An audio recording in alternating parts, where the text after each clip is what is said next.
Good evening. We're going to call to order the City of Indio Council meeting for the regular session and study session at 5 o'clock. Can we have roll call, please? Councilmember Huitron. Present. Councilmember Ortiz. Present. Councilmember Furman. Present. Mayor Pro Tem Holmes. Present. And Mayor Miller. Present.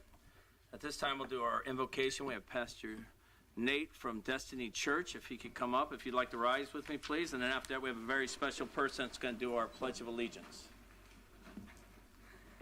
Thank you, Glenn. Heavenly Father, we take this opportunity to acknowledge you and invite your blessing and wisdom into the affairs of the city of Indio. We pray for our city, Indio, asking for your divine blessing, providence, and protection over its leaders and communities. May your peace rest upon every home, business, school, and city leader. Bless each member of this council with wisdom and integrity as they make decisions that will impact our city. Grant them hearts of selfless service and a clear vision for justice, prosperity, and unity. We pray for the city manager, police, and fire, and all the employed leaders to manage wisely for the benefit of all Indio's citizens.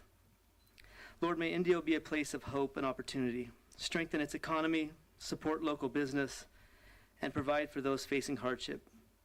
Bring healing where there is brokenness and restoration where there is loss. Keep the leadership of the city focused on protecting our God-given freedoms found in the Constitution and the Bill of Rights. Above all, let your love shine in this city, bringing people together in faith, respect, and harmony. May Indio, the city of festivals, be a community that reflects your grace and goodness. In the name of our Lord Jesus Christ, amen. Amen. Thank you, Pastor Nate. Thank you. And at this time, we have a very special person that's going to do our flag salute from us. Elena Canas from Jackson Elementary. Elena is a third grader student at Jackson Elementary, where she is part of the dual language immersion program. She is fluent in both English and Spanish and excels at speaking, reading, and writing in both languages. Recently, Elena took first place in the school's Spanish spelling bee. She enjoys participating in after-school activities like the Puppet Club, Bailey Folklorio, and Folklorio. Okay, thank you. And Math Field Day. In her free time, Elena loves art, soccer, golf, and building with Legos. When she grows up, she hopes to become a veterinarian. Welcome.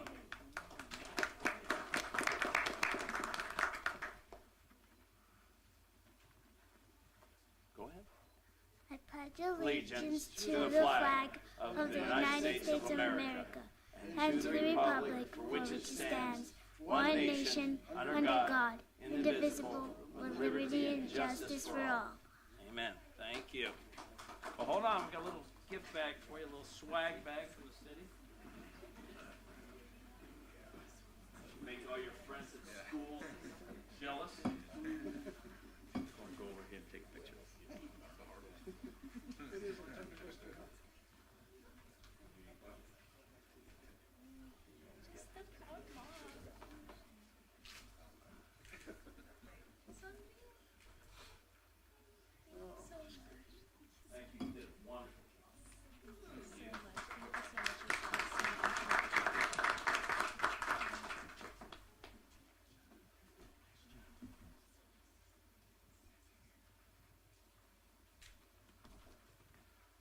So now we'll move on to item number 4. We have a couple of them. They're presentations, but the first one is a proclamation recognizing March as Bleeding Disorders Awareness Month.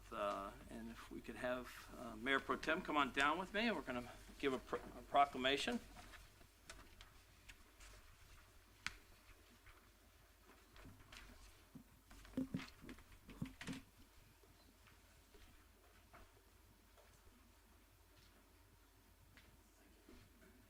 Go up in the front. Sure.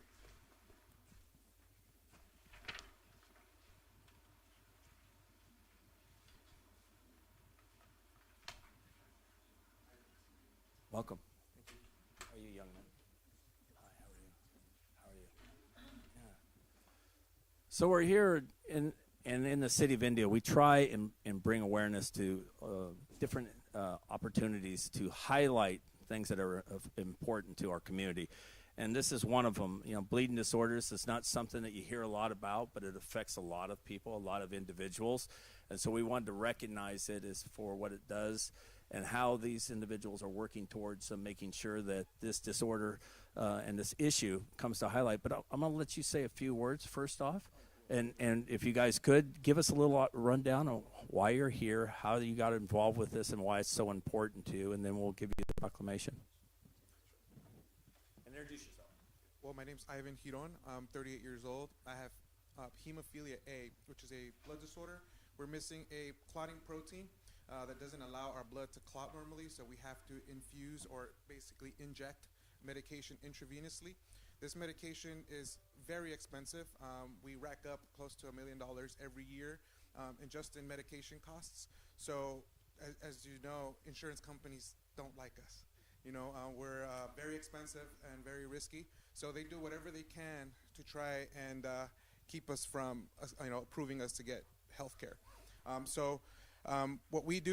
What I do is I go out there and raise awareness. I go to Sacramento, to Capitol Hill to speak and advocate for our community. As a matter of fact, my daughter, who also has hemophilia, and she's 20 years old, she's currently right now in Washington, D.C., Capitol Hill, to also advocate for our community. So this is very important to us. I was born and raised in Los Angeles, moved to the city of Indio about 3 years ago. And after seeing that we start off this meeting with a prayer, you don't know how happy that makes me feel, how proud it makes me feel to be an Indio resident. So I just want to say thank you so much, Mayor and the city of Indio, for doing this for us, raising awareness. This is extremely important for us. So this is definitely very good. Thank you so much. Well, here's a proclamation from the city, from not myself, but from the city council and our 91,000 residents and our staff. But, you know, this is here to raise awareness for bleeding disorders. And you know, bleeding disorders like hemophilia and von Willebrand disease, which affects thousands in California, then obviously it affects individuals right here in the city of Indio. And you're not hearing much about it, but when you talk about our health, our community, it's one of the things that the city of Indio prides themselves on. And so the city supports improving care. We support your opportunities to bring this forward, and we're here to support and help you. And so on behalf of the city council and the city residents and our staff, we want to say thank you for bringing this forward, and we appreciate your opportunity to come here. Thank you so much. Thank you.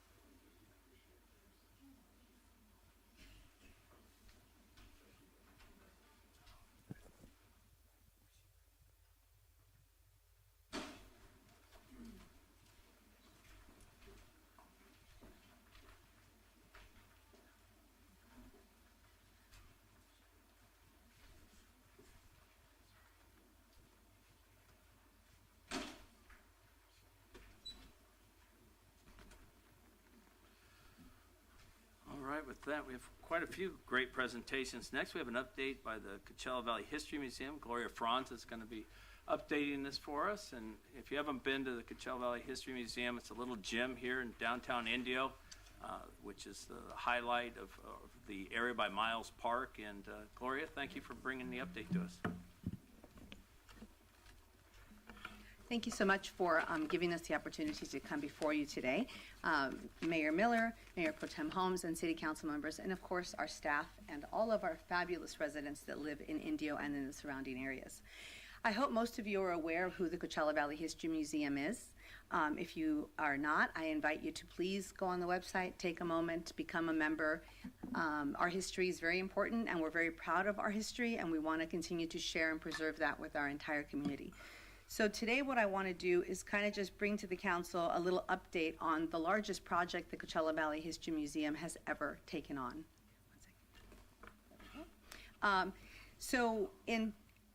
We have acquired and installed a 1950 stainless steel rail car.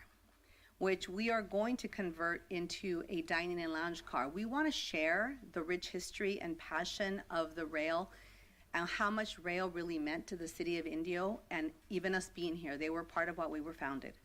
And it's going to end up being not just a piece of history, but it's going to be a venue event, because we want people not only to see it, we want them to be able to experience it and make their own memories there. So in October, we were able to bring that here, and you can see some of the photos that are there, and I'll just go on to the next item here. The next step was to hire an interior designer. Train cars are interesting. Our biggest concern is accessibility. So there has to be ADA compliance. There has to make sure the tables and chairs are going to be usable for our residents. And what everyone in Sacramento kept telling me was people were a lot smaller in the 1950s than they are today. The average adult male was 5'6" tall. That doesn't quite work the same today, right? So one of the reasons we hired a professional interior designer is to look at the space. We have to make sure that the tables and chairs and booths and things that we put in will work for us today, and that they also meet the needs and requirements for ADA compliance. We want to make sure everyone can visit and enjoy this fabulous addition to our city. So going down there to visit was great. We did go to the Sacramento, California State Railroad Museum. We now have relationships with them. They are super excited to help us with any of the history, the old plans, and we are really, really excited to be moving forward on this. So I wanted to share with you a little bit about that trip that we did. So if we could get the video, it's only about a minute and a half.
So we just wanted to give you a little highlight of our trip. It was absolutely overwhelming to be in that car. For those of you Did you know that Amazon has a $50 million fund that they have to pay out every month? And here's how you can get a cut of it. My name is Charlotte Mickelson, and we help. That wasn't me. So what I wanted to also do is give you a little bit of a timeline of how this project got started and how much time and groups of people it has taken to get this far. So it started off with an idea, a conversation between some city folks and the museum about the idea of what do we do with this empty lot that we have that was our last piece of property on the museum. So the idea of drought-tolerant gardens was discussed, so that is going to be part of the plan, but also the idea of most people are not aware about the history of railroad and how important it was. So we thought we want to bring a little bit of that. So that was in 2017, 2019 conversations. Acquiring a car was a lot more challenging than I think any of us envisioned. And then, of course, we had COVID, so that took 2 years out of the plan. So the train had to be purchased out of Indiana. It had to be brought on rail to La Mirada, at which point it was basically cleaned out because it was a sleeper car. We could not even find a dining car that was available. And all the electrical and all that had to be done. And then it had to be transported here. To get it here, we had to have a specially modified flatbed truck, 2 of them, slowly overnight on I-10. Then we had 16 men, 1.5-ton cranes in order to get this place. So it is a very, very big project. And we couldn't have done it without a lot of different people, including Chris Williamson, who was the engineer that has helped us do the grading, make sure that the tracks were laid, and of course the City of Indio's planning department to make sure that everything was put into place the way it needs to be. So we're hoping the gardens will be started soon, because now that the train is in place, we can work on the gardens without worrying about the train car and the placement. And of course, Patricia Lockwood, who's a local designer, is going to be working on the design. Our goal is to have the designs ready probably by early fall, and then hopefully 1 year is going to be the target to have it completed. That's going to be our goal. But of course, it's going to take the entire community to help us get there. Like I said, it's much bigger than I think any of us dreamed, but when we get it here, there will not be anything like it anywhere. So we're really excited.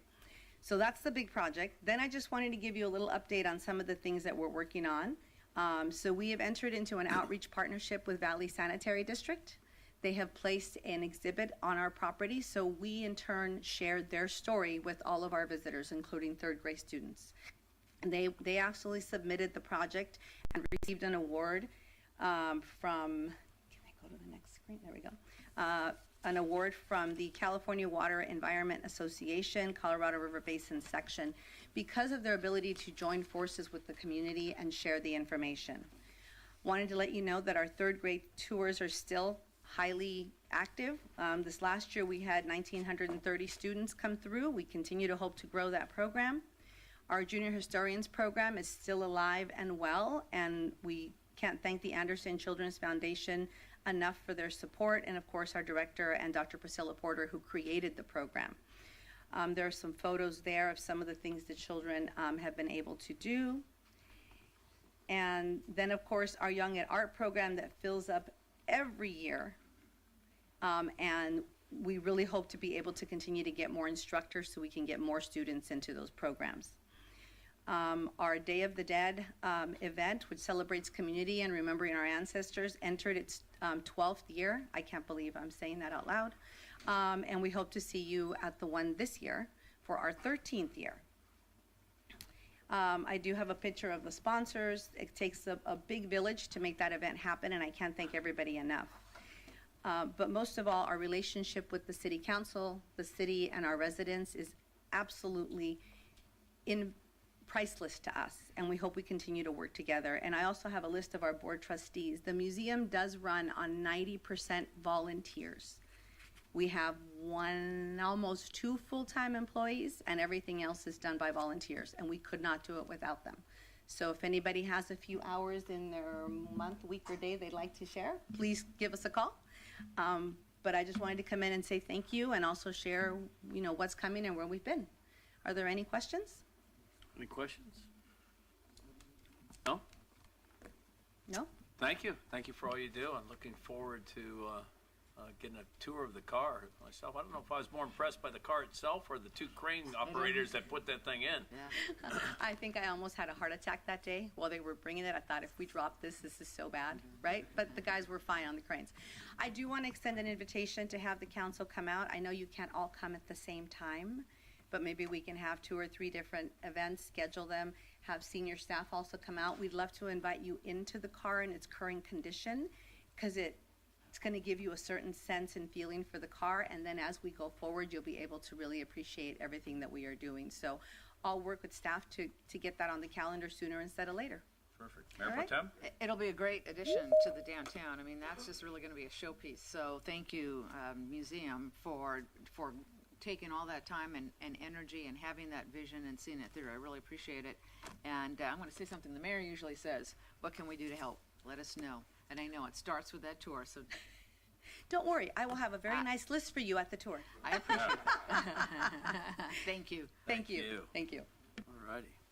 With that, we're going to move on to item number 3, which is the overview presentation of the strategic plan process by Barry Dunn, Indio Strategic Plan Consultant. Jonathan, are you handling this and introducing them, or Yes, here they are? Thank you, Mayor, and members of council. Jonathan Nix, Assistant City Manager, as reported during our January 15th meeting. We've made really good progress on our current strategic plan, getting a lot of those items done, and now we're kicking off the next phase of our strategic plan and doing a lot of community outreach. Our partners from Barry Dunn, we have Maddie Powers and Bailey Dickinson here, who are going to explain that process. They've been here pretty much all week until tomorrow. We've done a lot of meetings at the senior center. We had a community forum yesterday. We met with a lot of the city departments. They've done interviews with most of the council. They're finishing that up tomorrow. So a lot of community outreach this week, but I do not want to steal too much of their thunder, so I'm going to turn it over to them. Welcome. Thank you, Mayor. Thank you, Mayor Pro Tem. Hi, Council. Thank you, Jonathan, for that lovely introduction. My name is Maddie Power Spencer, and I'm a senior consultant at Barry Dunn. I'm the project manager on this project. And echo what Jonathan said, very warm, welcoming feelings to us this week, and such an excitement here in Indio, so I appreciate that. We have a short presentation today just to talk a little bit about strategic planning, what it is, why we're doing it, and really our timeline and schedule for what this looks like moving forward. So two other team members that you see up there that are not here today, but will be involved in the project. Michelle Kennedy is a manager in our local government practice group. She has over 30 years of experience in organizational development and has developed over 70 strategic plans for local governments across the country. She is one of our facilitators, as well as Jen Ferguson. She comes from us from the Midwest. She is a senior consultant as well, and comes from executive leadership, as well as a city administration and finance director background of over 30 years in local government. I'll turn it over to Bailey to introduce himself and show you some slides as well. Okay. Thank you so much, Maddie. Mayor, Mayor Pro Tem, City Council, citizens of Indio, thank you so much for having us this week. It's been such a joy to get to know your community. Indio is a special place, and it's going places. So a little bit about strategic plans. So what is a strategic plan, right? I consider it a framework to make wise decisions, right? Sustainable decisions that will last. And it's important that you have this guide that includes all of the community, right? And so as we go through this process, as we create this framework for decision making, we elicit feedback from the community, from the city council, from the staff members of the organization, and we consider it kind of a three-legged stool approach, right? If you couldn't have one of the legs, it's going to fall over. So it requires all of us to put together a plan like that. So this plan will help guide decision making and also be a tool for transparency for the government, ensuring that the decisions are informed and that there is a plan to move forward. So as we're thinking about what does a strategic plan look like, we like to talk about it in terms of looking like a house, all right? And so as we think about building this house, we're going to build it in a way you're not supposed to. We're going to start with the roof. And so it's the vision statement, right? A vision statement describes what Indio will become. What do you want Indio to be? And then from there, as you move down, you have the mission statement. The mission statement describes the purpose of the organization. What is the purpose of the city of Indio in serving its residents? And then finally, as you move down into kind of the more core project work within the strategic plan, you have your strategic focus areas, and these are kind of the different areas of focus that you're going to be working through as you execute the plan. And then finally, you have your outcomes after you work through all of the different tasks within the project itself. You have the end of the road, the outcome, the change. And then ultimately, your house is built on a foundation of your values and your ethics, things that are important to your community. And so I was talking a little bit about that three-legged stool approach, right? So each aspect of our community has a role to play in the strategic planning process. So we'll start with our Indio community. We've had different opportunities for our community to engage and talk about what they want Indio to look like. Last night we had a community forum, and we had a great attendance of people who care so much about Indio and want to see it succeed. And so we will have other opportunities for Indio residents to engage We will have another virtual forum, and we also have our social pinpoint site where you're able to complete a survey and fill in any kind of feedback that you might have for the city council and staff as they develop this plan. Moving on to the next section of the three-legged stool, you have the city council. So the city council will have a plan development session where they will review the vision, mission, and ethics values statements, and then begin to develop those strategic focus areas and goals that I was referring to. And ultimately, once that is established by the city council, we move to the third aspect, which is city staff. City staff work to refine this mission, vision, and ethics, values, goal statements, etc., and begin to put together that framework for how we're going to get there, that work plan. Thanks, Manny. So a little bit about the timeline. So we kicked off this project last month. We are here this week on site having conversations with you all and starting that second phase of stakeholder engagement. That goes through about mid-April with that plan development session that Bailey was talking about. And then we are hoping to have the strategic plan development and approval formally by City Council by the end of May, early June. That is our goal. You all have already worked on a strategic plan. You've been doing this for a while, so you know what this looks like. This is a refinement, a tweak, if you will, to that strategic plan to make sure you are on that right path and that North Star vision. Something that is coming up with that is also those work sessions. We'll do follow-up work sessions after plan development with staff. You can see that in section 3 there. That's really that refinement piece and making sure those objectives are tactical. So what does that look like for boots on the ground with staff and how the work gets done? The final goal is a graphically designed version of the strategic plan, a pretty version I usually like to say, with good photos and graphics, continuing that branding that you all have and making that a easily understood plan for residents as well. And then finally, we've talked a little bit about this, but all of the engagement that's going into this internally and externally to make a thoughtful plan. The community survey is up on Social Pinpoint. There's a QR code for anyone who is here outside, as well as links on social media and on the city's website to be able to go in and take the survey, as well as engage on an ideas wall, which is big ideas of what the future can look like, as well as get updates about the strategic plan through that Social Pinpoint site and other information. And then this is really the delivery. These are our tactical things when the deliverables will come out, with that goal being of end of May with the final adoption from you all. With that, I ask Mayor, City Council, do you have any questions? Any questions? No, we're good. Thank you very much. Great. I got one, just one quick one. When do you think you'll have more of the sessions where people can actually be in person? That's a great point. So we don't have another resident in-person session. That was the only one yesterday. We do have a virtual one coming up, and we're looking at the end of this month for that, and there'll be more information to come. And Jonathan, will we be sending that out to our HOAs and through that get as many people as possible? Want to make sure that they're getting their viewpoints in this, because this is going to be for the next 5 years. I'd like to get as many people as possible to get involved. Yes, Mayor, absolutely. We're going to let them know when that virtual meeting is and also encourage people to fill out the survey so they can do that on their own time as well. We also do have the Teen Center pop-up that's going to happen tomorrow, so we're also talking to the youth. Perfect. Mr. Goutron? No, that was my question, is regarding the youth, regarding the Teen Center. Obviously, you know we have a Youth Advisory Council, but our organizations also, like Desert Recreation has also a youth body, so does the Boys and Girls Club and our 3 high schools.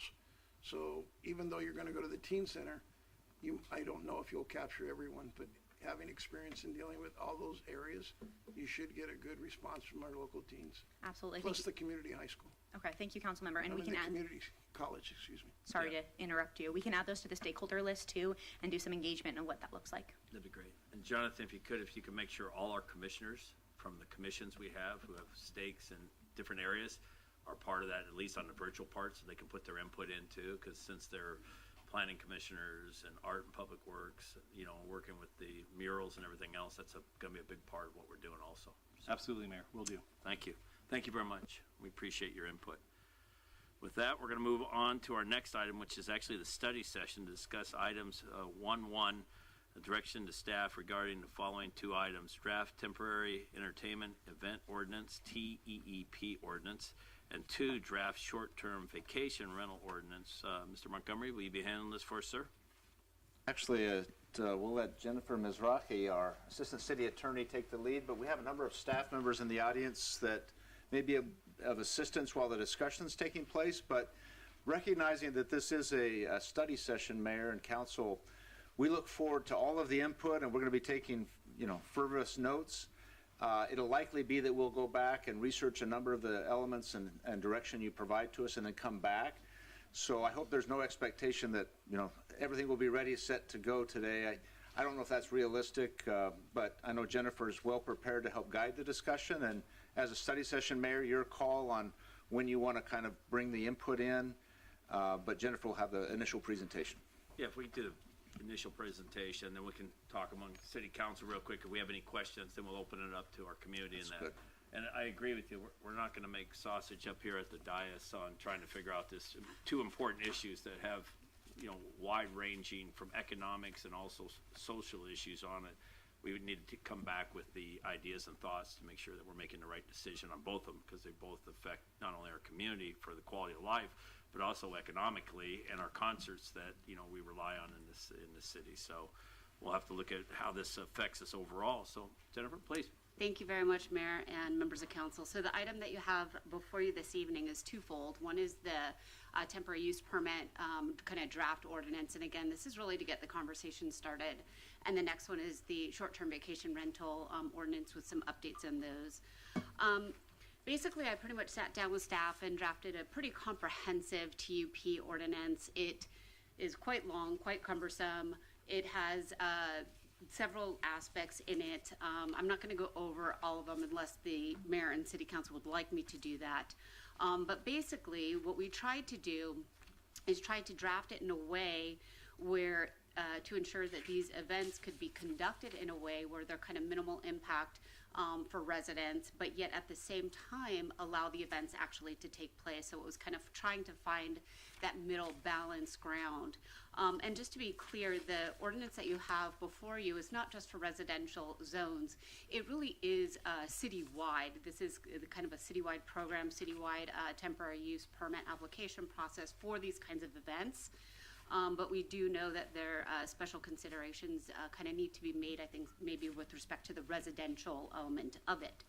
That said, in meeting with staff today on this, what we're really seeking is some overall policy from the city council, whether the city council, kind of taking into consideration the fact that these events hopefully will be kind of lower impact.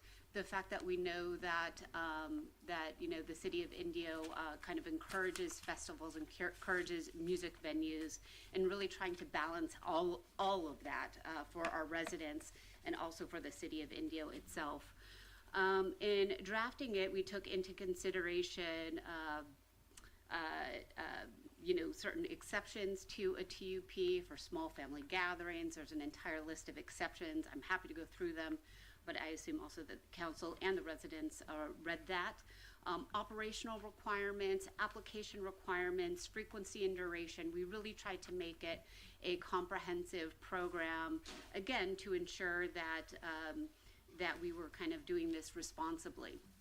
But the real reason why we're here is because rather than me and staff kind of guessing, we really wanted city council input, city council direction, and also resident direction.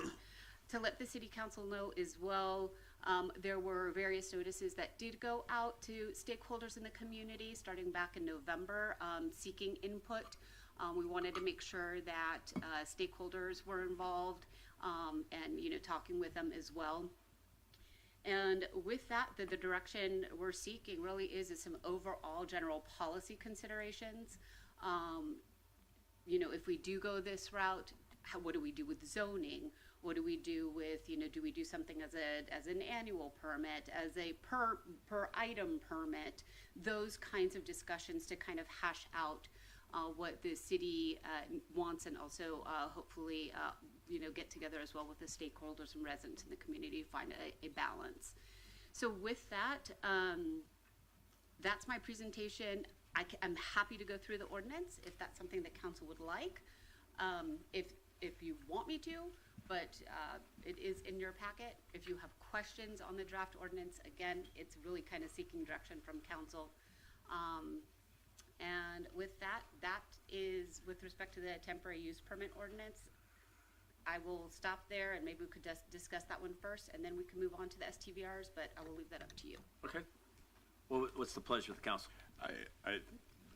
With the importance of this item, I think it should be, I think we should be suggested that we go through it.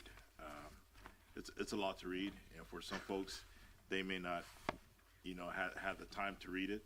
Sure. And I think it would be better suited if it's explained, in person than just going through it, because it's a lot to read. It could be confusing. So if you could explain it in depth a little bit better, I would appreciate it.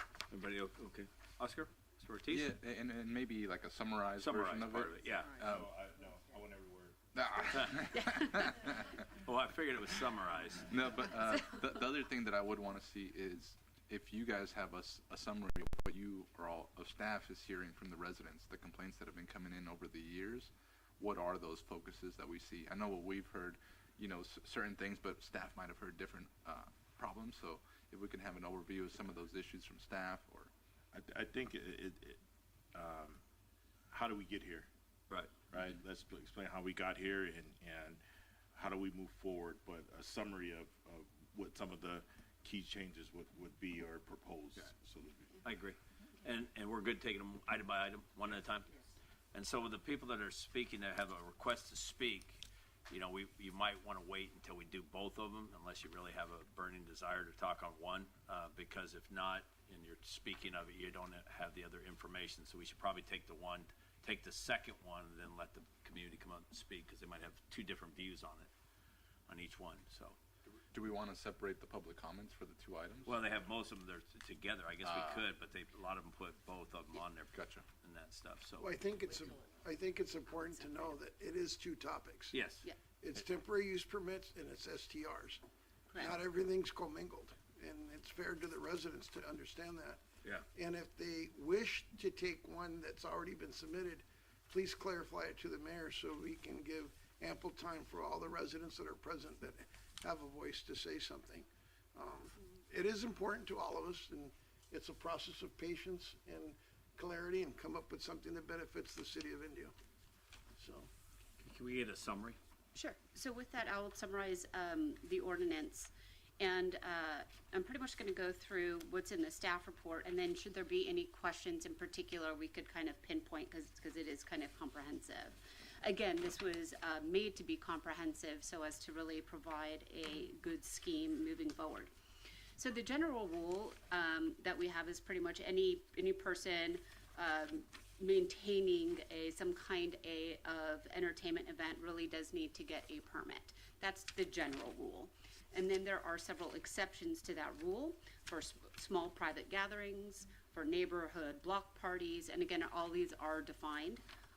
For nonprofit institutional events, for small family events like a wedding, a birthday party, smaller in nature, city-sponsored events, and community gatherings. And you see those city-sponsored events or community gatherings specifically because, again, this ordinance applies kind of across the board citywide. This is not just for events located in residential areas.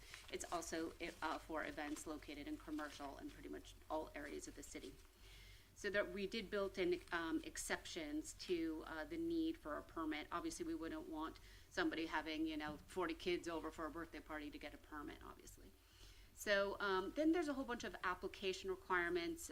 We did propose kind of a comprehensive application process to, again, ensure, safety of everybody. The process includes event details, site layout, safety and a security plan, parking control, sanitation and waste management, noise control, and insurance, and indemnification for the city. So those are the application requirements. Then there's also operational requirements. And these include, some of them do overlap a little bit, but these include safety, capacity, crowd control management, security, fire and police, parking, lighting, and noise. Again, so you will see some overlap in the application requirements and actually the operation requirements. And then I should say currently the what's it called? The Unified Development Code has a very, very, very small section on temporary use permits. And we tried to some of it was a little bit confusing, so we're trying also to clean up some of the language that's currently in our code. And so in doing so, we wanted to make sure that the frequency and duration of these events were very, very clear. So for for these events that are under an acre or under, you could have them 12 times per year. And then for those events located on a little bit larger parcel, you could have 18 events per year. Again, these are just suggestions. This is what we came up with, so they're just suggestions. And then we have a kind of comprehensive enforcement and penalty section. And those include fines, revocations, and summary abatement. Summary abatement are things that are so egregious, really in violation of public health, safety, welfare, that we would be able to go in and shut down something immediately. So I did work closely with code enforcement as well on those kinds of enforcement and penalties of again, it's just a draft ordinance for your review. If you'd like me to go into anything, I am happy to. I have the ordinance, so happy to go into anything if you have any questions. Any questions on this? Yeah, Mr. Ortiz. Could you go over any changes in the fines and penalties section? So the entire thing has been changed for fines and penalties. Let me just get there.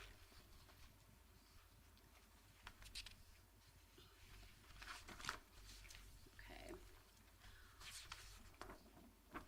So I could actually pull it up on the agenda, but I have it kind of here. So we go into, in terms of changes, because our current temporary use portion of our code section is a little skeletal in nature, we kind of beefed everything up. And I don't know what, do you have the staff report? Section 9. Yeah, it's section 9. I don't know what page of your agenda it's on. That was the only thing I was looking for. But it is section 9. So there's general enforcement, compliance inspections, penalties for violations, fines, immediate suspension, permit revocation, disqualification for future permits. There's an appeal process, which we always need to do an appeal process. And then there's event shutdown for non-permitted events. And then we also have cost recovery for public resources as well. So we put in a comprehensive enforcement and penalty provision. Thank you. Starting with section 9. I don't know what it is in your agenda packet, what page it is. 16. Thank you. I appreciate that. So we did try to think of pretty much it globally to ensure safety for all residents. Okay. Anything else, Mr. Did Ortiz? that answer your question? Go ahead. So I know one of the concerns is that, for small events, if there's a fine that, let's say it's $500, right, then it's a big fine. But for other events where they're making, tens of thousands of dollars, the fine isn't really that effective. So is there something new here that allows us, different things like suspensions or other new, what's new here for us here? Yes, so I see what you're saying. Some people who are making a lot of money off these events, a $500 fine, it just cost of doing business is kind of what I'm hearing.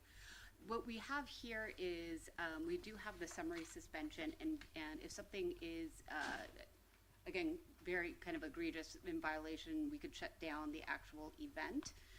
And I think that is something that I don't believe, I'd have to double check, but I don't believe you had in your original code section. Again, the original code section that's currently in your Unified Development Code is kind of sparse with respect to the TUPs.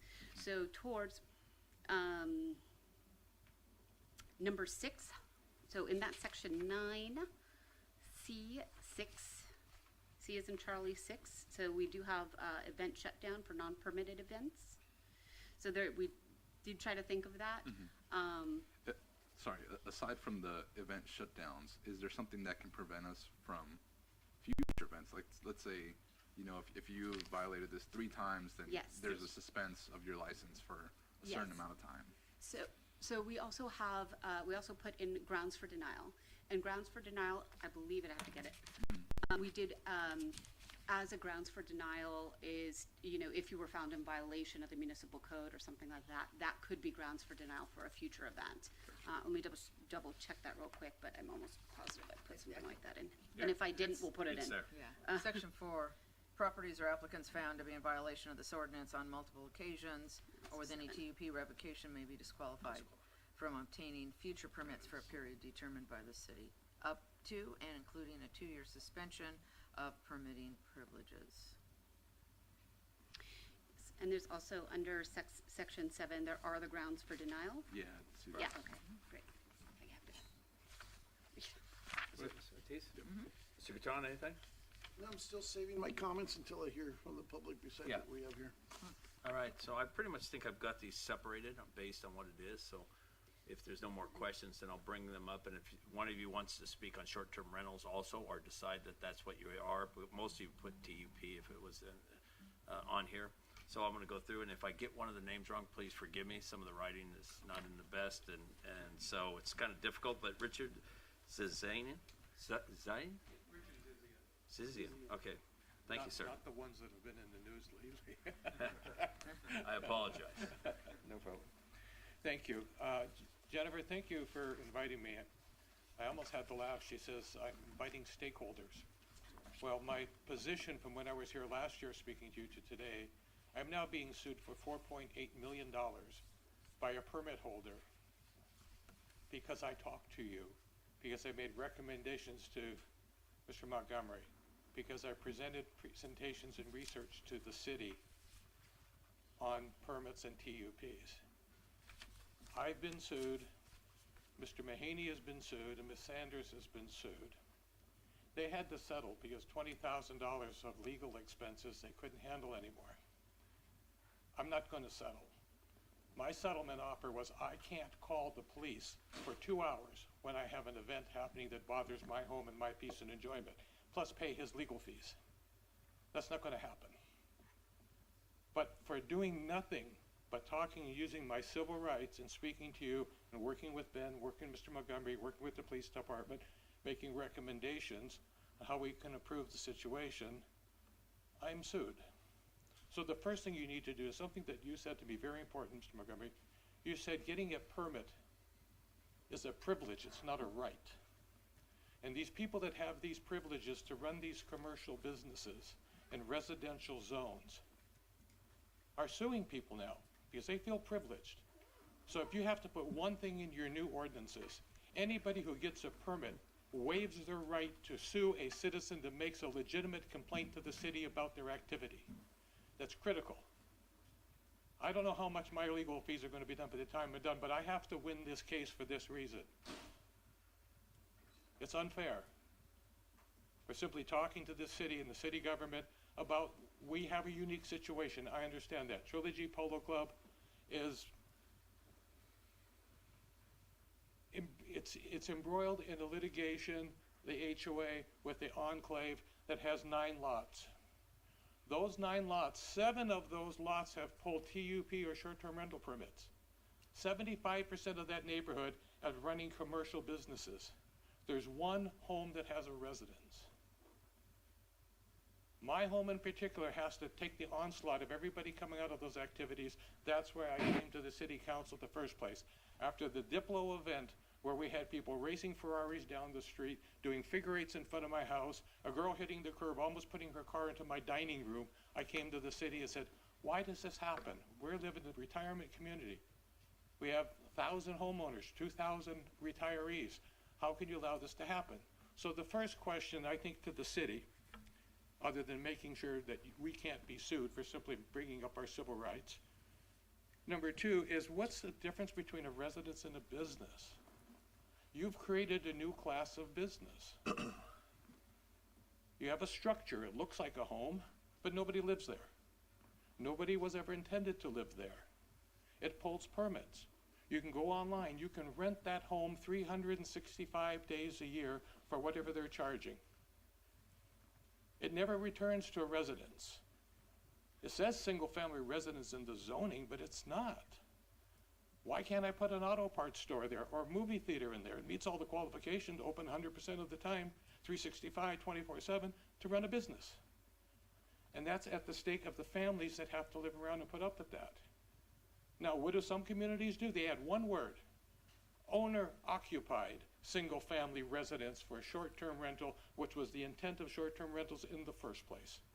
So people could have snowbirds come in and rent out for a few months, or during Coachella make a few $1,000s because you had the opportunity. There's not enough hotels in town. It's a great time to make a few dollars. It was never meant, in my opinion, to allow somebody to run a business all day long.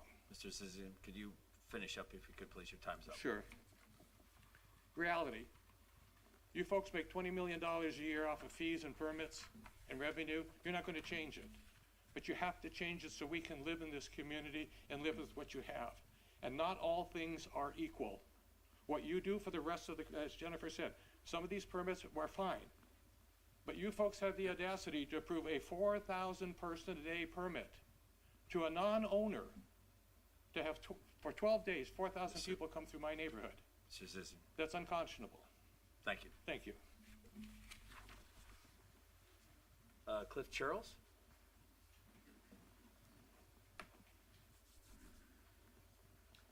Thank you. I'll keep my comments brief. I'm the president of the Homeowners Association for Trilogy at the Polo Club. It's my first time speaking to you all, and I just have two issues, one of which was really, I think, eloquently spoken to by Mr. Zizian regarding the difference between a residential zoned property and a commercial zoned property, and how the line has somehow been lost in the process over the last several years as people attempted to use normally built for resident homes for commercial purposes. My second comment relates to the ordinances. For example, I think Jennifer mentioned noise as one of the restrictions. In my experience at Trilogy, many of these events that are next to our development actually produce music, and I've had residents tell me that they like some of that music. But after 10 p.m., when the music is supposed to be turned off, these events consistently violate the noise ordinance of this city. And unless, as I believe Mr. Ortiz was questioning the enforcement, unless the enforcement really has teeth, and it's not just something may be denied, but actually if they're after a certain number of times of violating, for example, the noise ordinance, someone will lose their ability for a considerable amount of time. In other words, it hits their pocketbooks. No one's going to change their behavior. It's not only about a $500 fine or a $1,000 fine or maybe denied. The consequences of bad behavior, and those of you who have children or raise children, you know that you have to set the limits. And unless you do so, these people will continue to do the same things they've been doing. That it has to have teeth, it has to be clear, it has to be, if they're, for example, making noise after 10 p.m. at night, and it happens, 3 times within a year, then they lose their ability to get their temporary use permit for another year. I'm not suggesting that is necessarily the way you should enforce it, but I do believe in clear consequences, and consequences that you believe are actually going to change people's behavior. So I would highly recommend that you consider putting a lot more teeth into the enforcement that I saw in this draft, so that people actually do behave according to the ordinances that you have. Thank you. Thank you for your comments, sir. Glenn Van Dan?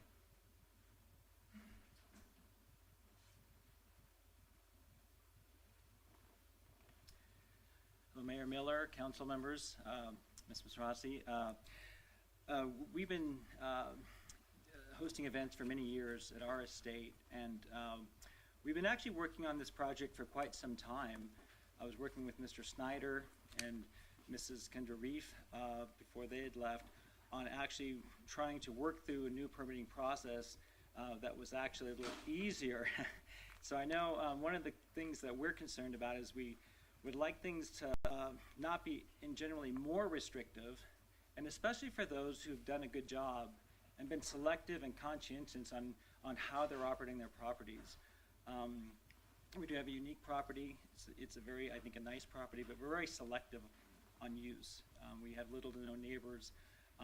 And one of the things about this new ordinance is we were really discussing, or I should say, we really book people, whether it's a corporate event or a small wedding, they book far in advance, whereas we generally cannot pull permits that far. So I had, you know, a relationship with Mr. Snyder and Kendra about how we were going through that. But it leaves us a little bit where we need to be making sure everything's done correctly and currently and appropriately.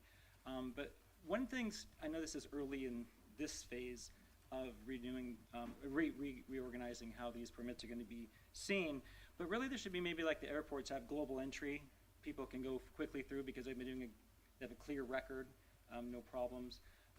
Something I'd like to see is something where we have people who are doing a good job have that same similar type where their permits are maybe granted in an area up to a certain extent. Probably one of the biggest issues is, as Mr. Rossi said, you have 1 acre or more, or 1 acre or less. It's a very narrow distinction whether your house is 2,000 feet or 10,000 feet. So, you know, a more graduated scale where maybe a minimum of 80 is a private function and not 40. Things like that where you wouldn't, you know, need to pull so many permits. They're expensive. They're time consuming.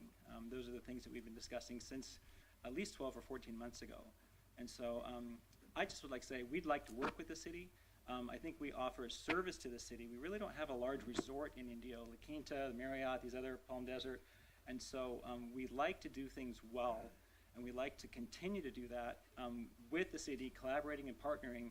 But at the same time, our goal was to try to make things a little more streamlined. And sometimes a few problems can make everything more difficult for everybody. And in California, I've been doing businesses for many years, and it's a lot of regulation, a lot of compliance issues. And we try to do everything very, very well.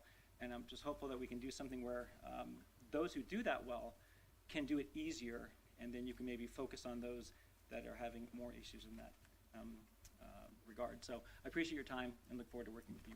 Thank you, sir, for your comments.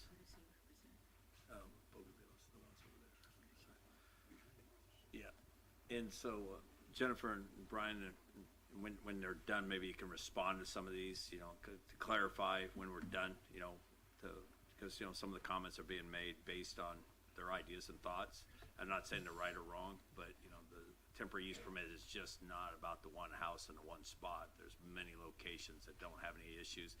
We also have events that come up, the circus, all these other different ones that, you know, this will have a large term effect on all of them. So maybe you can go over some of the responses to make sure they're accurate or kind of correlate them into what you anticipate they are. That's a great point, Mayor. We are taking a lot of notes, and these are ideas and suggestions that maybe when you open up for the council discussion, we could then address those, get your input on those, and research them. For example, this process of, if you've gone, like Mr. Van Dam, for years with no real complaints, perhaps there's a streamlined process. That's one suggestion that we can find a way perhaps to put in language and present back to you when we have the final draft. Yeah, thank you. Joe Garner.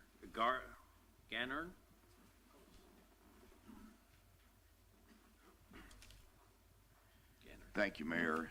Joe Gannum. I'd like to first welcome Ben to the City Council. We voted for you, so we're expecting great things. Besides tonight. I also want to apologize for you having to sit up there and listen to all of us, but you asked for it, so here you are. By way of introduction, I've said this before, but I think it bears repeating, in particular regarding the TUPs. I'm a former city manager, police officer, real estate developer, executive of a statewide builder association, and I've personally put on events with 30,000 people. So I'm very familiar with this arena. But I'm long past all that. At 79, we moved out here for a little peace and tranquility. Well, I also then made the mistake of running for and winning an office on the HOA where we live, which Mr. Charles just spoke. So we get it from all directions. I have to tell you, I think the council is dealing with a much bigger issue than the TUPs. When I started inquiring into this process and learned more about it, and we attended a session here with, I think, somebody who I believe was your planning director at the time. This was back several months ago. We learned, for example, that there was 5 stages before you got to a point where you were required to notify people. Now, when I was a builder, I had to notify everybody. All of them that were adjacent to me, whatever it was I was going to do, I had to notify them. And that was a very common practice. So for you to get to finally the 5th stage, and by the way, that TUP that Mr. Zizian spoke about for 4,000 people, we were never notified about that. It was only because some people found out that we ever knew that that was about to happen. So I ask, how much does an application have to involve before we get notified? The other thing I discovered is that apparently, unless you've changed it, the city doesn't have at its disposal a noise meter, one that can determine what the audible level is. Well, how can you determine whether or not it's being violated if you have no way to determine that? And then the last thing, and Chief, I apologize because I was a man in a uniform like yourself, but it's generally known that unless you've got a significant issue involving safety of somebody, the police are not likely to come out for a report of an incident. And then the last thing I would say to you is, I'm not sure what you would expect when you issue a building permit for a house that has 13 bedrooms. But unless you're expecting an enclave of Italian families or something of that nature, it's not likely simply going to be a single-family home. Keep that in mind. Thank you very much. Thank you, sir, for your comments. Mr. Mike Wales. We only got one more. Thank you, City Council. Thank you, Mayor. Very dapper this morning, or this evening. I live in the TPC, and the first thing question I'd ask is, I appreciate you guys are taking attention to look at this thing, but the first thing is if you aren't following the existing TUP and STR ordinances in the sense of strikes and enforcing them the 30 days between events, what will change if you have a new law? You need to have clear direction to the staff that will be followed is what is in the code section. The real impact, though, is like Richard said, is I have 2 neighbors that have been sued. They settled. It was actually more than $20,000. Their legal fee is in excess of $12,000. They have to sign off the ability to call you to say, hey, we got an issue, because otherwise they're going to be sued again. So I think part of that settlement has to be that part of the thing is you cannot retaliate against adjoining neighbors saying, hey, you guys aren't doing the right thing. In the opening statement that was in this thing, it says the statement that property owners should be given an opportunity to enjoy occasional outdoor gatherings and celebrations. The key word there is occasional. When you look at the ordinance as written, 18 events in a year, and the time period of festivals doesn't count against that 18, goes way past occasional. And it's across the entire year. There's no ability to restrict them between time periods. So you need to make it so that it truly is occasional and take away that exception for festival periods. There aren't commercial entities. If they want to run a commercial venue, I suggest they go buy one, not take it home and make it a commercial entity. Some specific feedback, I think, in the ordinance I'd love to share with someone. I don't have time to go into some instances, but I think there's some words in there that should be removed to take some vagueness out of it. As you all know, the vagueness is going to lead to future issues, and you're going to then have to fight them. And it'll be easy to take some things off. Tighten it up. I apologize to the gentleman who has a good situation, but you got to tighten it up and really drill it down. Make sure vendors that are going to be on that property running the event are licensed by the city. vet them as much as you vet a subcontractor when you pull a permit. I've got to supply a subcontractor, a license, everything else. Do the same thing with the vendors that are going to be on there. If there's a guard service, they should be licensed. You guys should know who they are. The designated person that's going to be on that property, the police department should have a photocopy of their driver's license and have some sort of standards of what that makes that designated person. Otherwise, they can hire an 18-year-old high school kid and call them the designated person.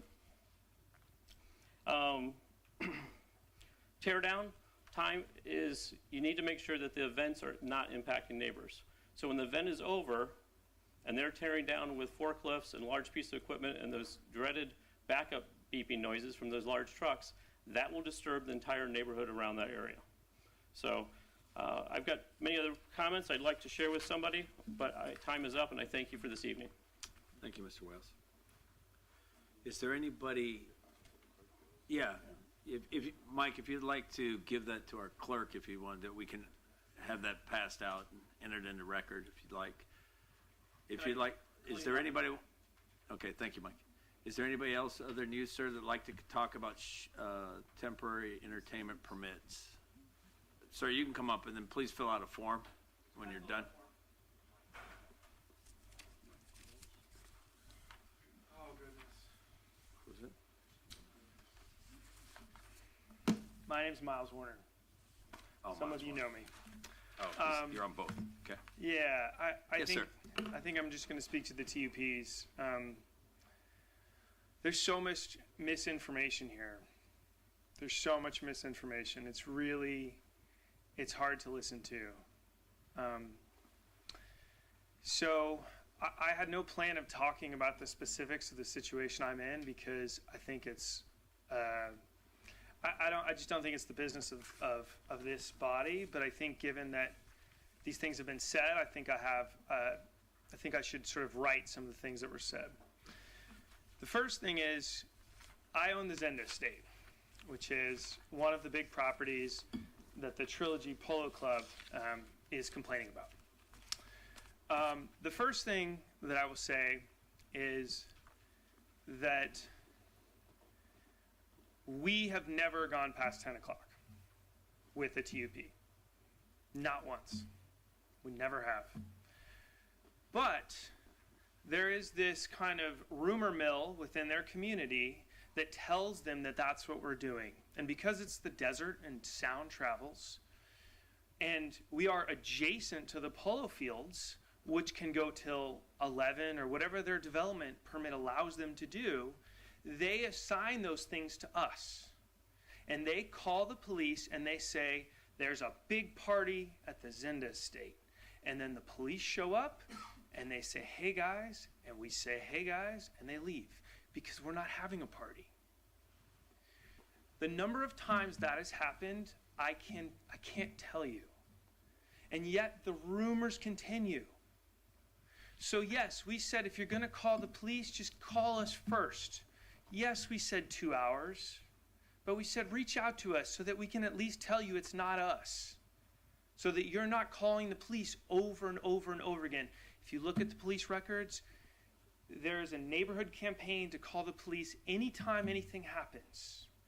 I only remember this date because it was Halloween, but on October 26th, there was, I think, 16 calls to the police. Okay? There was a Fright Fest event at the polo fields, so they called the police about that. But they didn't call and say, hey, there's an event at the polo fields. They said, there's a big party at the Zenda Estate. There was 2 parties a block north of us.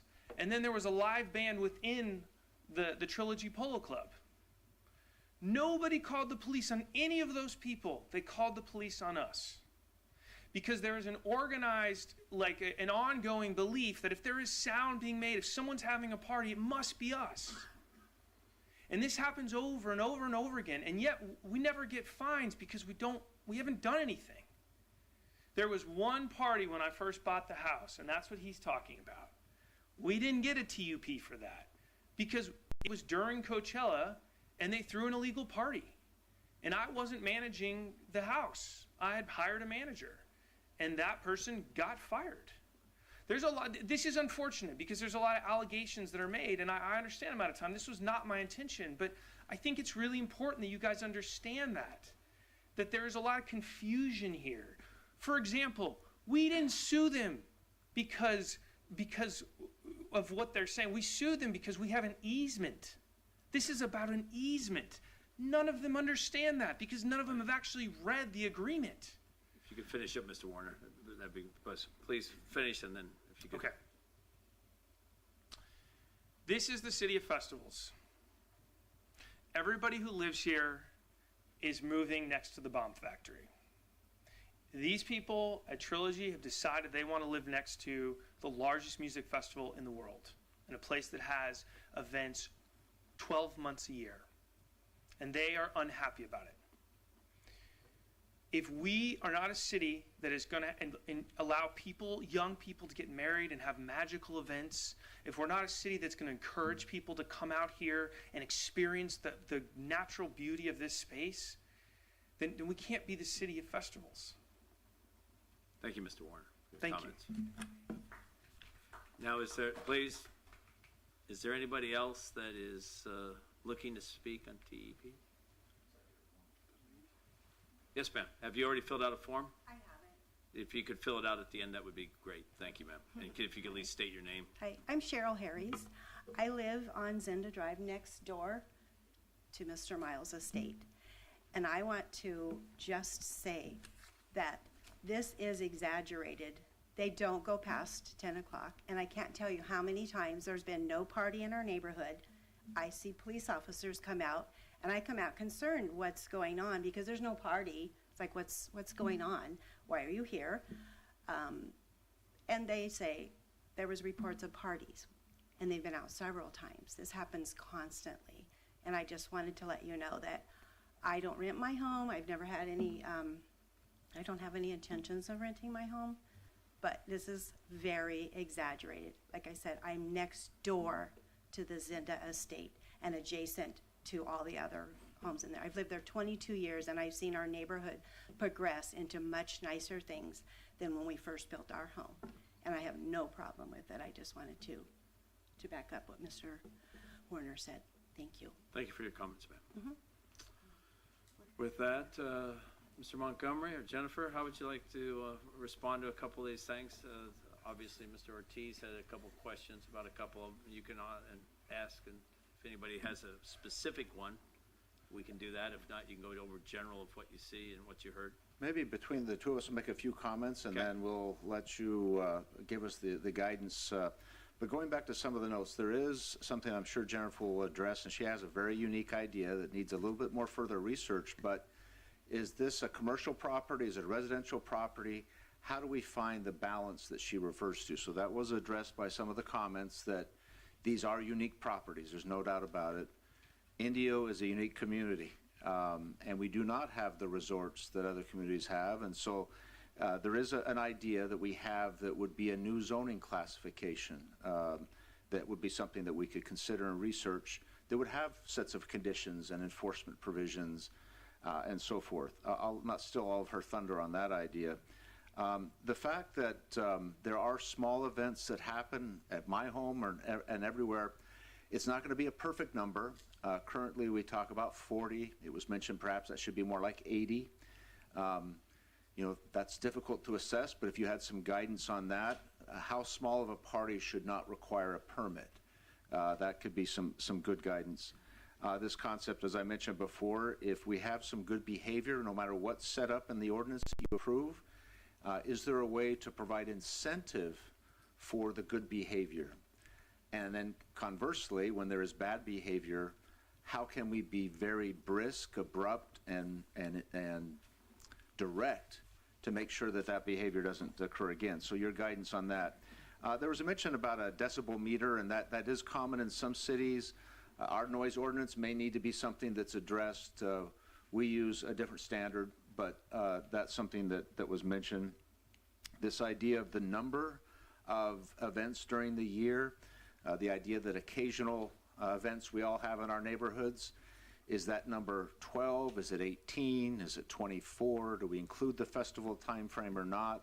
The thought process of staff on the festival time frame was there is a general acceptance during the festival period, community-wide, that we're in a unique time. There's going to be more traffic, there's going to be more noise.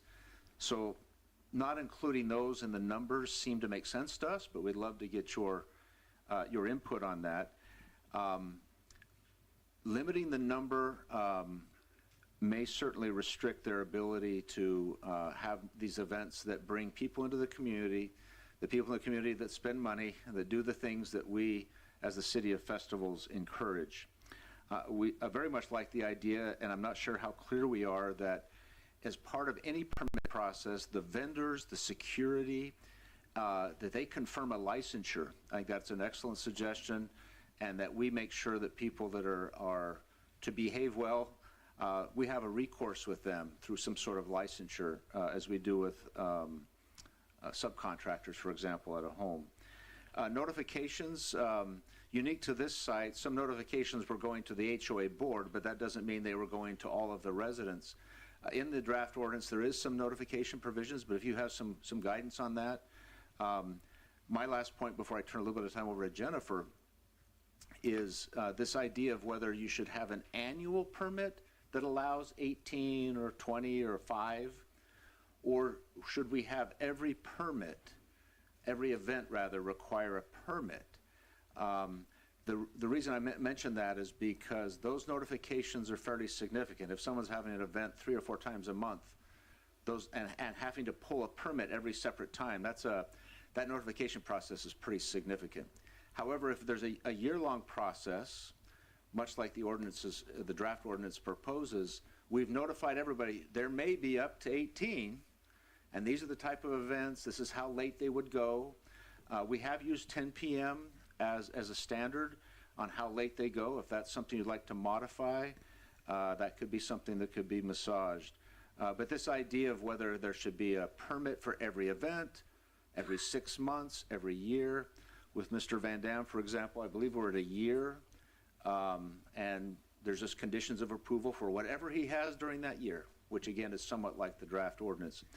So we've been taking these notes, and hopefully that's got some creative juices in your mind of how you can guide us, and I'll turn a little bit of time over to Jennifer, perhaps talking about this overlay a little bit and the concept of a different approach with a development agreement rather than a permit. Okay. Jennifer? Thank you, Mr. Mayor, members of council. I think you pretty much hit everything.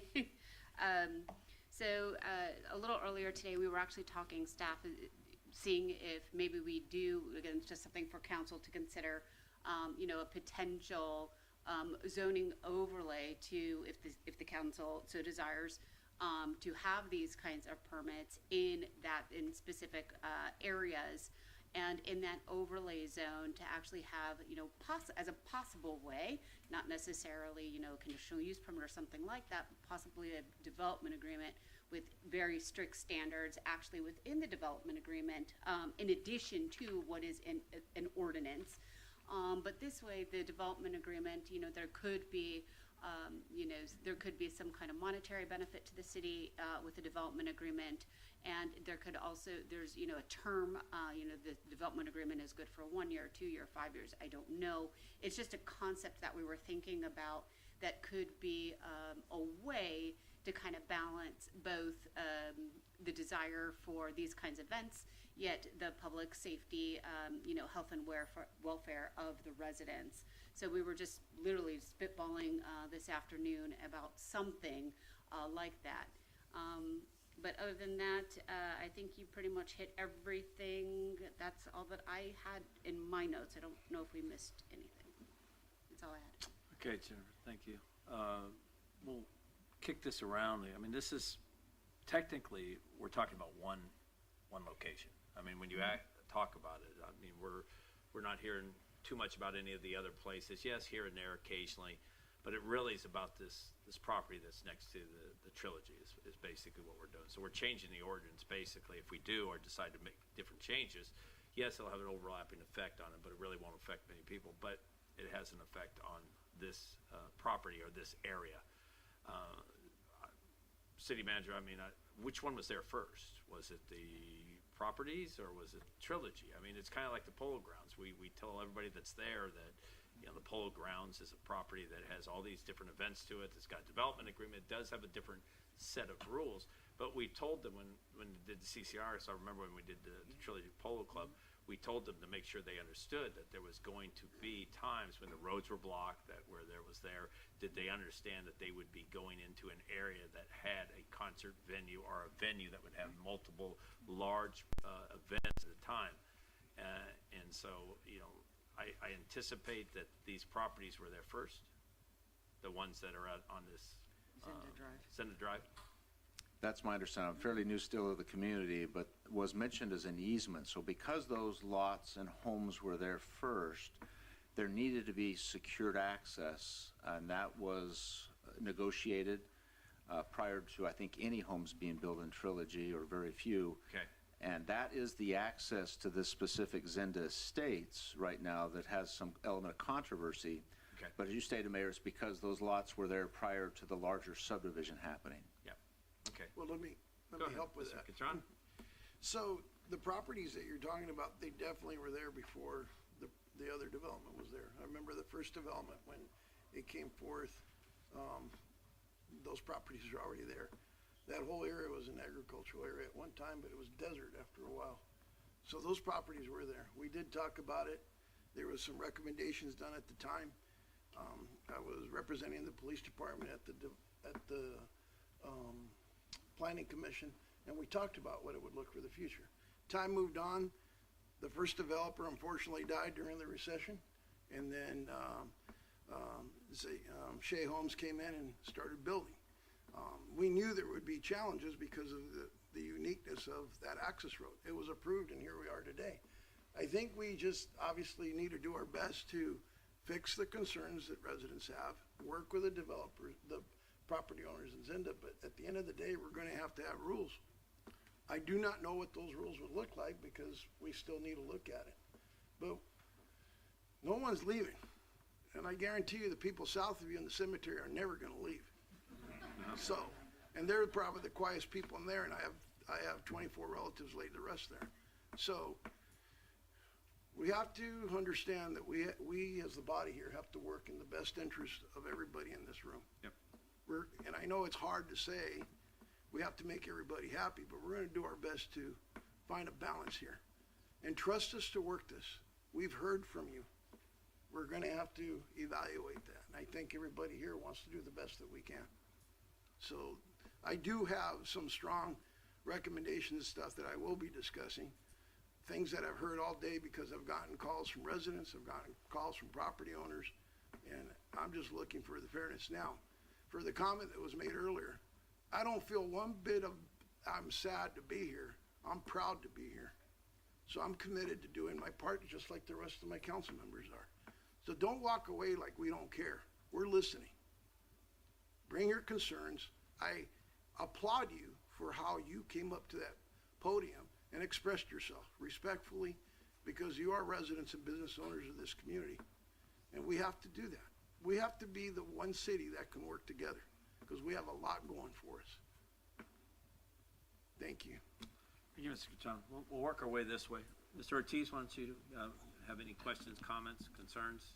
Sure. I think, one of the main concerns, one of the things that I think works to both sides of this is the strong enforcement capabilities, right?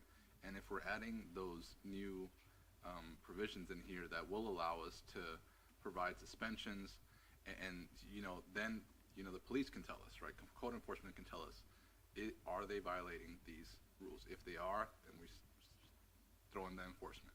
If it's not, if it's the other way around and say, hey, they show up and there is no party there, then the enforcement isn't needed, right? But I think that strong enforcement capability from us and that new language should help us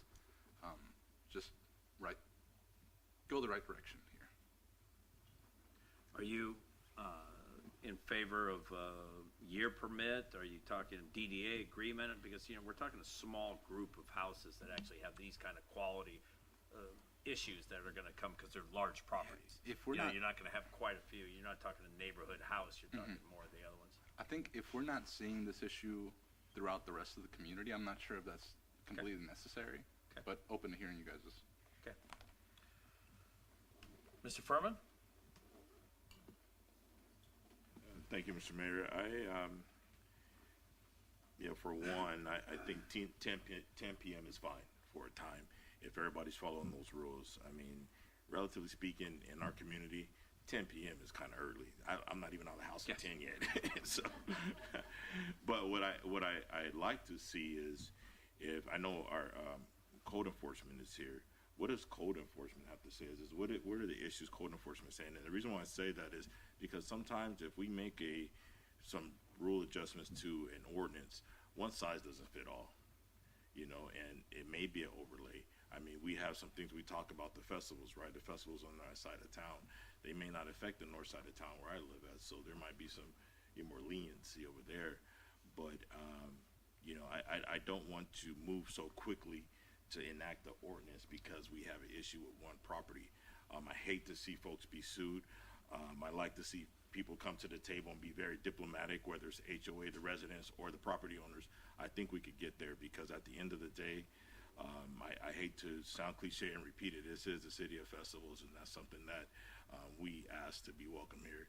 And we don't have enough hospitality, but it's a fine balance. We still want our residents to have a good quality of life. I'm not very familiar with the area. I'm looking at it on the map, and but I'm just not quick to move on these strict policies that would affect a whole city. So I don't know if this is something that we could look at in the future. Is it an enforcement thing? Have there been multiple reports or violations to this property? I don't know. We don't have that information in front of us. So that's kind of where I stand on this. And also, I like, we do have the ordinance in front of us, but I like another thing with code. How do we handle violations, or noise and nuances calls? How is that handled?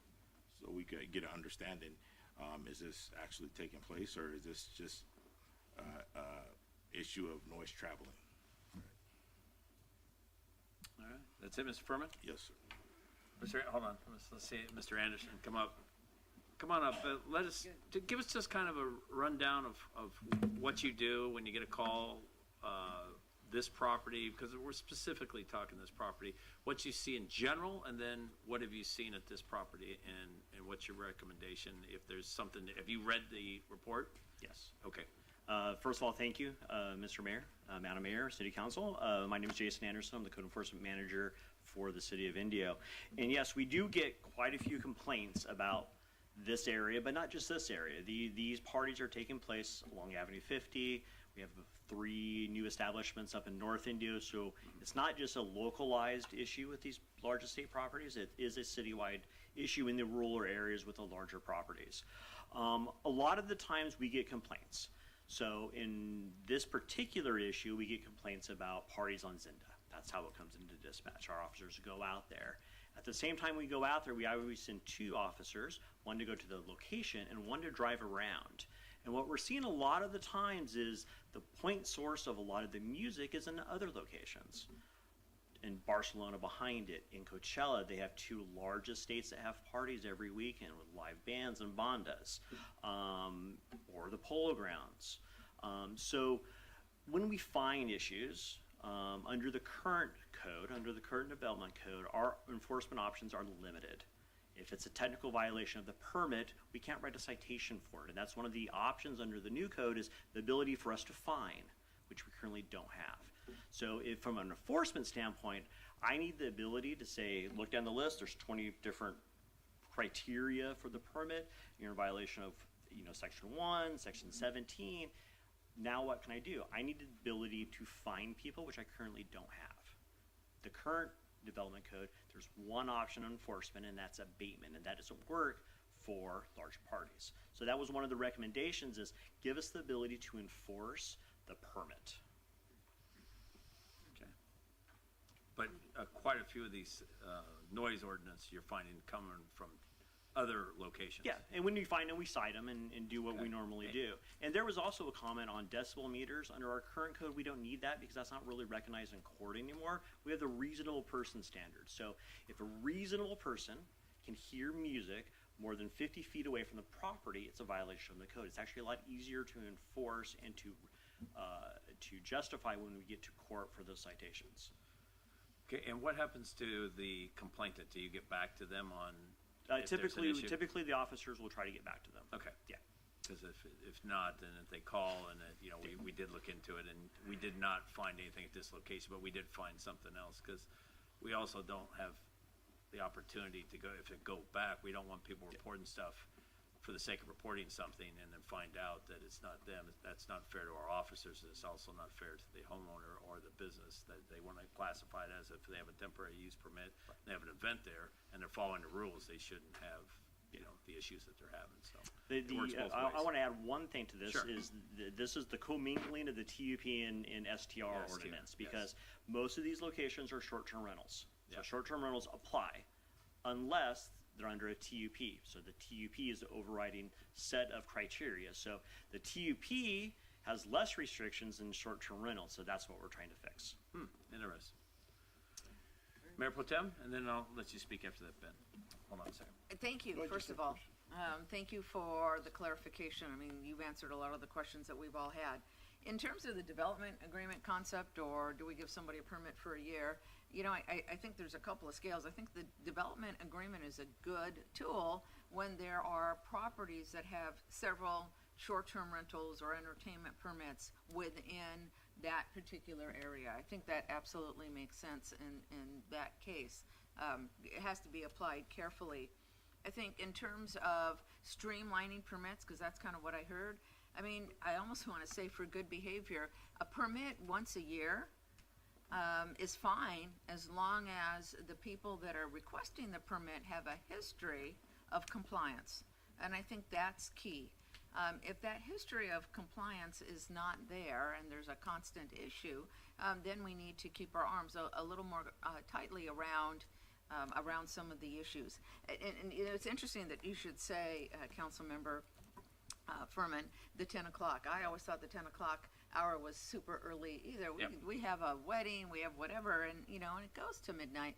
But what I'm seeing is noise, people complaining about noise at 3 o'clock in the afternoon. It's too loud, it's too, I cringe. I think that I like the way we manage and noise and understand noise. I think a decibel meter is probably old school and does not fit. I think what's important is the extent to which that noise transfers and impinges on somebody else's yard quality of life. So thank you. I think we're absolutely doing the right thing. I think strong enforcement and stronger and more detailed enforcement is appropriate. I think we've been doing a good job, and I thank you for the job you've been doing and for the effort staff has been doing with trying to manage all of the permits. This is a good opportunity for us to tighten things up, make things as amenable to all, so that our community embraces festivals and events. They're not onerous. However, having said that, we are, as everybody has said up here, we are the city of festivals. And I do remember, Mayor, sitting there because of our experience, talking with Trilogy at Palaszczuk Homes and saying, hey, you guys are going to be right on Monroe. These residents need to know what they're going to encounter with traffic, their ability to get in and out sometimes during the concerts and whatnot. So I remember that we really wanted to be sure that anybody that moved into that property was aware of what goes on over there. So I think we continue to tighten things. We work to create a positive environment for everyone, but we also remember we don't have resorts here. We don't have a Hyatt, here in Grand Champions and like Indian Wells. We don't have big Marriotts. My gosh, like that one in Palm Desert. Desert Springs. That's it. We have short-term rentals and entertainment permits. So that's my 2 cents. It's a work in progress. It's always going to be a work in progress, and I appreciate the conversation. Thank you, Mayor Pro Tem. Mr. Guitron, you had a question? No, just I appreciate Councilman Furman bringing you up and clarifying code. So I just had a couple of questions. Most on the education side for everyone because I'm aware of it. How long has the noise ordinance been in effect in the city of Indio? The current noise ordinance, 94. It's been, And we modified it before that because we used to have to get a complaint. yes. And now if a representative of the police department, a code enforcement, hears it, the officer, the police officer that's working, because code enforcement doesn't work all night in graveyard, they'll be called at 2 or 3 in the morning. Code enforcement's done for the night. Yeah. We don't have any graveyard shifts, we have swing shifts. So the ordinance, we have modified it to adjust because of the concerts, because we've always had a noise ordinance. We've always had it. So that's one. Two, how do you enforce it? What do you do? So you get a complaint, So- is it mostly permitted or non-permitted, or does it matter? I don't think it matters. No. Under the current, other than there's some provisions for the big show, under the current ordinance, if we get a call, if it's a short-term rental, there's specific laws that deal with short-term rentals. No sound traveling beyond the property line. Because some of these are short-term rentals, but now they're covered under the TUP, which is the TUP requirements and the entertainment and that permit requirement. Now we have the reasonable person. So we respond, an officer sits there. Now is this at a level that is unreasonable to the normal person of the normal sensitivities more than 50 feet away from the properties? If it is, a citation is issued. What kind of citation is issued? It's an administrative citation, and the fine is currently, it's progressive within a 3-year period, and it starts on $100 and it goes to $500. If the person doesn't pay the fine or appears to it, what happens? It goes to collections. So if it's at a person, it goes to franchise tax board's collection. If it's not a person, it's an entity, we are placing liens on the property. If they continue to ignore that process, what happens next? There's various options with the noise ordinance, including injunctions against the property owner. And what happens after that? Hopefully they don't do it. And if they do? Currently under the current ordinance, there's not a lot of options. And is there options that we should be considering? At this point, we'd have to evaluate different options because that would have to go into another section of the ordinance. And we do at times Yeah.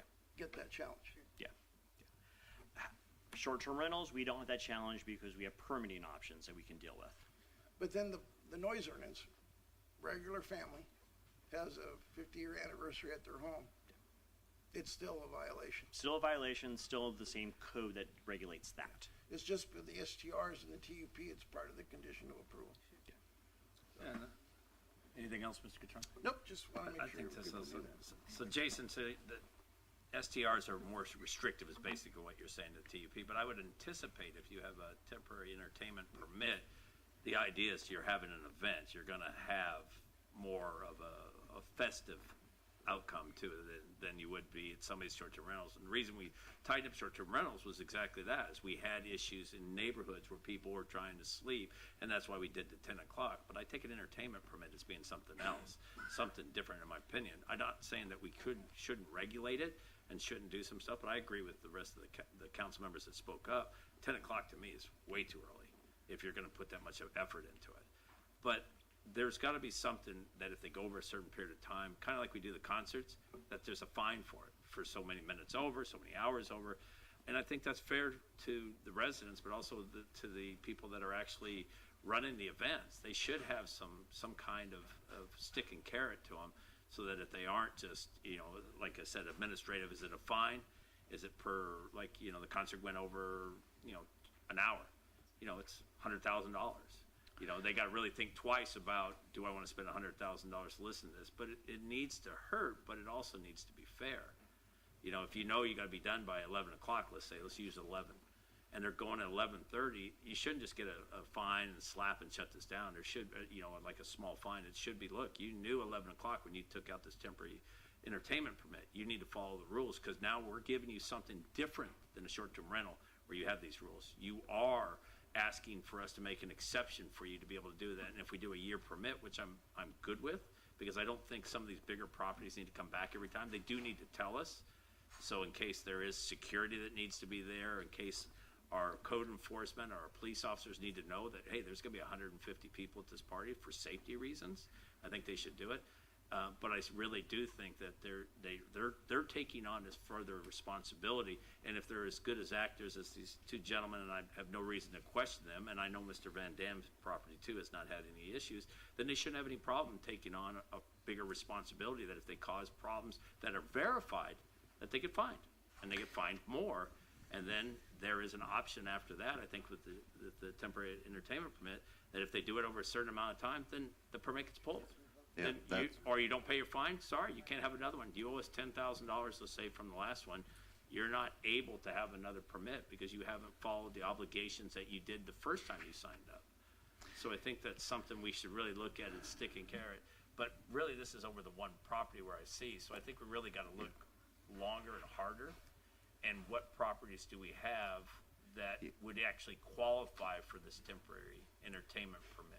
Yeah, in fact, three things, Mayor, that you brought up I think are important at this juncture. One is, as Jason said, we do have properties along 58, 50 rather. There's one on 38 up there, is that 40? 38, 40, and 39. So my office receives, I'm sure you periodically, so there are a few others like this. But the other matter you brought up, that where the development agreement might assist us on stronger enforcement that all of you have mentioned, is we are a little bit stuck with state law relative to these administrative citations that are fairly low and weak. An idea that yet needs to be researched, but if a development agreement, we basically are in agreement and they say, okay, if it's an event of this size, the fine isn't $200 or $500, it's X amount. Because again, administrative citations have a cap. And the development agreement might allow us to create more teeth that all of you have referred to. And another one I failed to mention because perhaps it wasn't brought up, and the chief and the team will work with us when we bring this back to you, is when is security needed, private security, and at how many as a ratio, for example. So if alcohol is being served, maybe it's 1 for every 50 people, something like that. But if that standard is embedded in the ordinance or the development agreement, they just know up front, I'm going to have to get 4 security officers because I'm having 300 people there. So those three things, Mayor, you brought up, I think are very important. But there are other properties that we've had complaints on that I think could we could equally apply this provision when we get it to you to approve. Yeah, no, we treat everybody the same, but I'm thinking this is more centered on that property because that's the one that's been highlighted the most. So I mean, yes, I know there's a couple up at Shadow Hills. I've heard the issues there too, but we did go in and we clamped down on them to shut it down, and they did. So I think there's some teeth that can be put in this. I think it comes back to you if you think a development agreement is going to help, and then what stipulates a development agreement? Is it the size of the property? Is it the amount of people that go in? I don't want to give somebody a development agreement where they have carte blanche and now all of a sudden we got them all over the city either, because I don't want to create a problem that we don't have a problem with, creating more. So how do we get there and what we do? But obviously it's going to be a bigger problem, and as the city of Indio grows and as the polo grounds grow, we're looking to annex more properties. We've got more developments now coming next to these. We've got other places. We'll have the new retreat up by Shadow Hills that's coming in. There's going to be more houses going around some of these that we didn't have problems before, so we got to look further into the opportunities. So I think this gives you guys an opportunity to come back, look at what there is, an opportunity to talk to the people that are kind of partners with this now, that are asking for temporary entertainment permits, see what their thoughts are, and then go to some of the HOAs and some of the HOA partners and come up with some fair assessments on how we get to where we need to be. And it's not going to be perfect, but we are the city of festivals, and it brings in us quite a bit of money. But the notoriety of being the city of festivals, you can't buy that kind of advertisement for Coachella Fest, Stagecoach, and the other concerts we have, let alone Tamale Festival, Date Festival, everything else. It brings in a large amount of people, and we don't want to come out as being somebody that's not great with the quality of life for our residents. We also don't want to come off where people don't want to come to Indio because they feel they're not going to be able to enjoy themselves because there's so many rules and regulations put in place. You brought up another great point, Mayor. I keep jumping in, but I'll forget it. This concept of an overlay, you mentioned Desert Retreat, which is up north of Avenue 40. We do have an event home there, a very large, beautiful home. But if we use this overlay concept, when you sell a home, you're obligated, a realtor, the seller, to notify what are the adjacent zoning. And so, while not all of us read all that paperwork when we purchase a home, there is that if that overlay concept is used, that owner would be advised that there is a home in that area. You are purchasing an area that has an entertainment overlay, and there may be noise at times, things that they may want to consider prior to purchasing that home. So those type of notices might be a good idea. That's another thing that could be achieved with this new zoning classification that we have not yet cemented and researched, but it's a concept, Mayor, to your point, that would help tell people up front what they're getting into. Okay. And they got some good, we got some good overlay, Mr. Ortiz, you need to say something? Mr. Guitar? If we were to go with the development agreement route and they're doing it once a year to get their permit, I know right now we're getting notifications of how many people are going to be there, and like you're saying, requiring, who's the security that's going to be there. Could we still have some reporting mechanisms so that we're aware of the events that are going on? Yes, and so the development agreement would have conditions of approval. While an event may be different, those conditions would apply. But do we still know, like, this Saturday we're going to have 200 people here? And that could be a requirement of the DA as well, that we receive a notification prior to every one. You've got 20 a year if we're in the DA, and we need to be notified 20 days in advance. Over a certain size, 20 days in advance. How we notify everybody else, that's where it gets a little complicated for me, but we could research that. Also, if I may, with respect to notification, and again, we were just kind of thinking out loud with respect to a development agreement, maybe it's a contract, maybe it's something else. We'll kind of go back a little bit and need to research a little bit, but also talk with staff a little bit more. But there is something already with notifications already in the current ordinance. And I think that is a huge point. I think notification is very important. Currently in the ordinance, it's similar to that of like an entitlement, this 300-foot radius. If we did a contract development agreement, something like that, I would definitely put the notification requirement as well. With the DA, it's a very special kind of document. It's a planning commission hearing, city council. I mean, it's very kind of statutorily created. I don't know if that's the best route or not, again, thinking about it. But I do think that notification is vital, and it's already in, as I said, this draft. But yeah, moving forward, I think that would be important. And when you say notification, are you talking about notification to residents or notification to the city? So it currently has it as notification to residents within 300 feet radius, but the city would get notification anyways, because any permit would have to be processed through the city.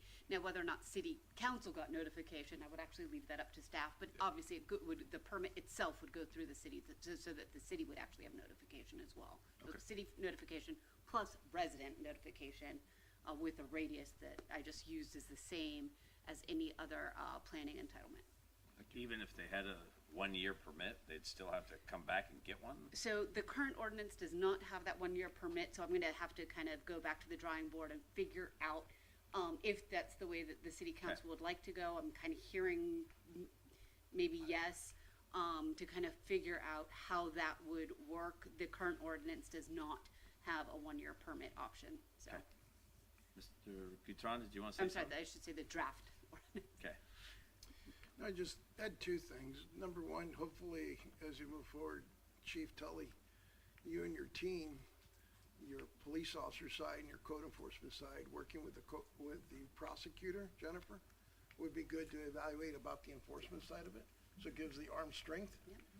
That's number one. Number two is, since everybody's here in this process that we're going, when do you expect, in your estimate, once we go through this process, when would the public finally see an updated ordinance of everything, just so everybody has an idea?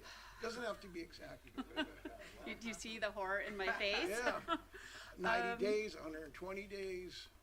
No. So just with respect to a draft, just me getting a draft kind of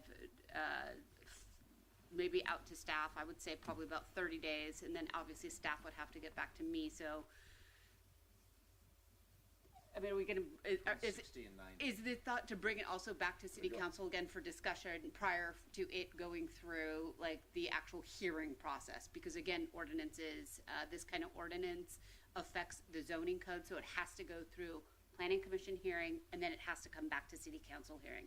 So is it to actually get it again in kind of another study session, if you will, to kind of make sure that we have these things proper? Okay, so I'm Do you gonna see what I'm jump in saying? Yep. and answer that. Gosh, as onerous as that sounds, I don't think we want it, correct me if I'm wrong, to my colleagues, that level of detail, but the proverbial summary that says these are the changes that we can zero in on and say, okay, we have more enforcement, we've tightened enforcement, A, B, C, and D, and this is what we talked about, this is how it's gonna work, and then we move on without, a whole lot of detail. I think that might appease all of us and our need to understand, because by and large, we're all out there, all of us, staff included, we're all out there, we all hear these things, and our ability and to have the knowledge at our fingertips as to what we're doing, how we improve the quality of life, what code enforcement is, so on and so forth, I think is huge. And I'm going to ask something, it may be a little out of this range, but I struggle with the fact that that some properties are getting calls for service, that we continually send our code enforcement or our officers out and calls for service for a property that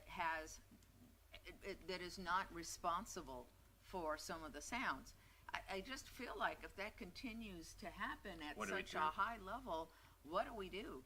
First of all, that impinges on private property, whatever you want to call it, personal or commercial, it's private property, and to constantly have officers knocking at their door, thank you very much for all that we do, for something that they didn't do, and to have that continue, to me, is troublesome, and I wonder what avenues we can look at to manage that a little bit better.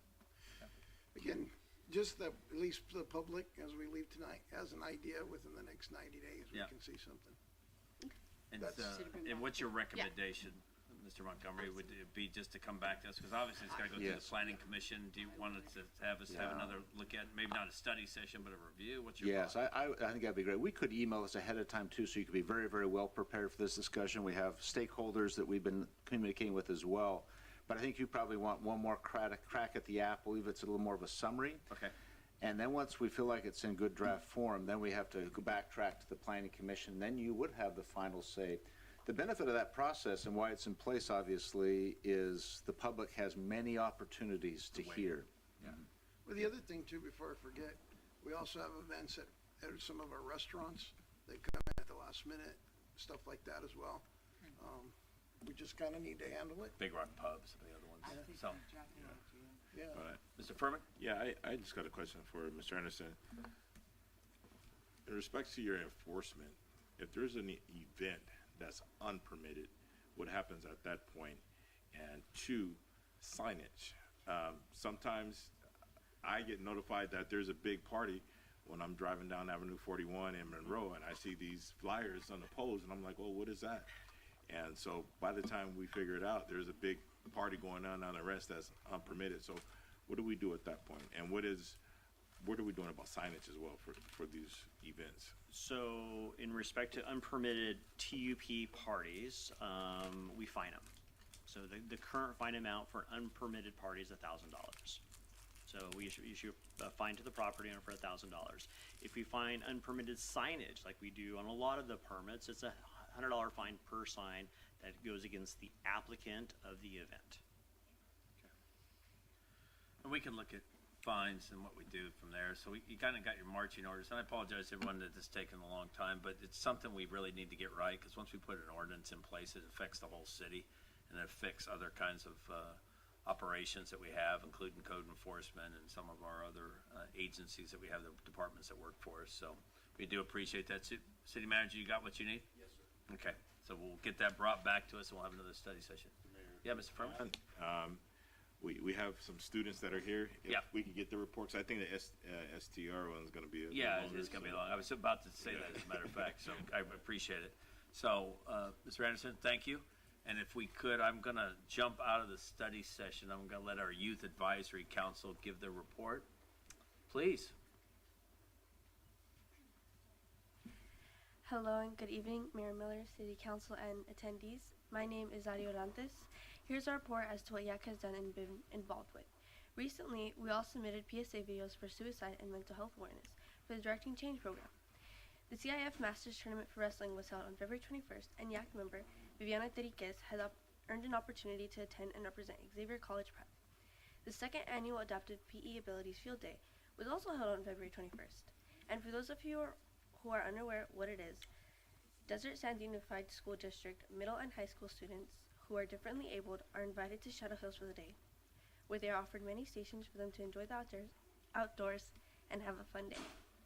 At these stations, Shadow Hills track and field athletes were invited to help, and I myself had the privilege of attending to help, and it was quite the fun experience.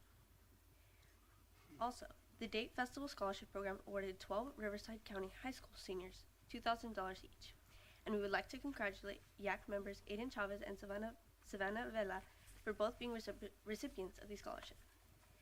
We'd also like to congratulate YAC Mayor Pro Tem Aiden Chavez as he was named the Boys and Girls Club of the Coachella Valley Youth of the Year. He will be recognized on March 22nd. Finally, select Shadow Hills High School students will be taking a trip to Sacramento to tour the Capitol thanks to Congressman Wallace. And our very own YAC member Savannah Vela will be attending. And that completes my report. Thank you very much. Thank you for your report and all that you do in the Youth Advisory Group. And you have the choice. You can stay with us and listen to more of the short-term rentals, or you can go out. If we may be excused, that would You be may nice. be. Thank you. But this is public process at its finest. Yes. He knows everything about TUP. All right. Thank you very much. And now we'll move on to short-term rentals. And then after short-term rentals, we'll take a small break. Thank you, Mayor. Jennifer? Sure. Mr. Mayor, members of council, thank you. Again, what we have before you this evening is a draft of a few edits to the short-term rental ordinance. The city of Indio pretty much has a very comprehensive short-term ordinance chapter. It's pretty much a well-oiled machine. So the edits to this are much shorter in nature. Basically, the edits include, again, I'll just kind of briefly summarize them.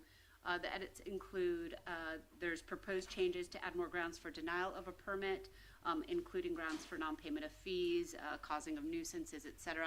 Real quick, also I was happy that Mr. Anderson was able to connect both the short-term and the TUP ordinance, probably better than I could have.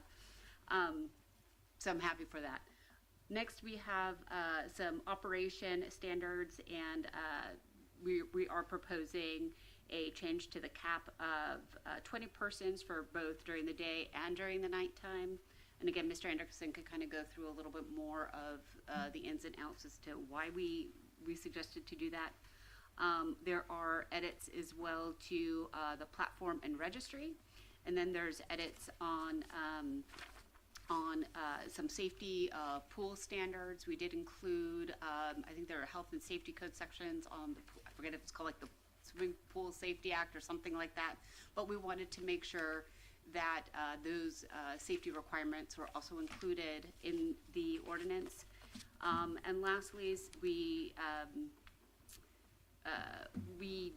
this is kind of much more of an item for discussion for council, but if there's any kind of limitations that the city council would like to see, either a buffering of 500 feet or 200 feet or some kind of buffering, or maybe a limit on them in general. Again, this is a discussion. This is not a suggestion per se. It's just to open up for discussion to get some direction. Okay. Thank you very much. Any questions of Jennifer or anything before we have the people want to speak? Anyone? Okay. Dennis Arcuri, would you like to come up to the mic, sir?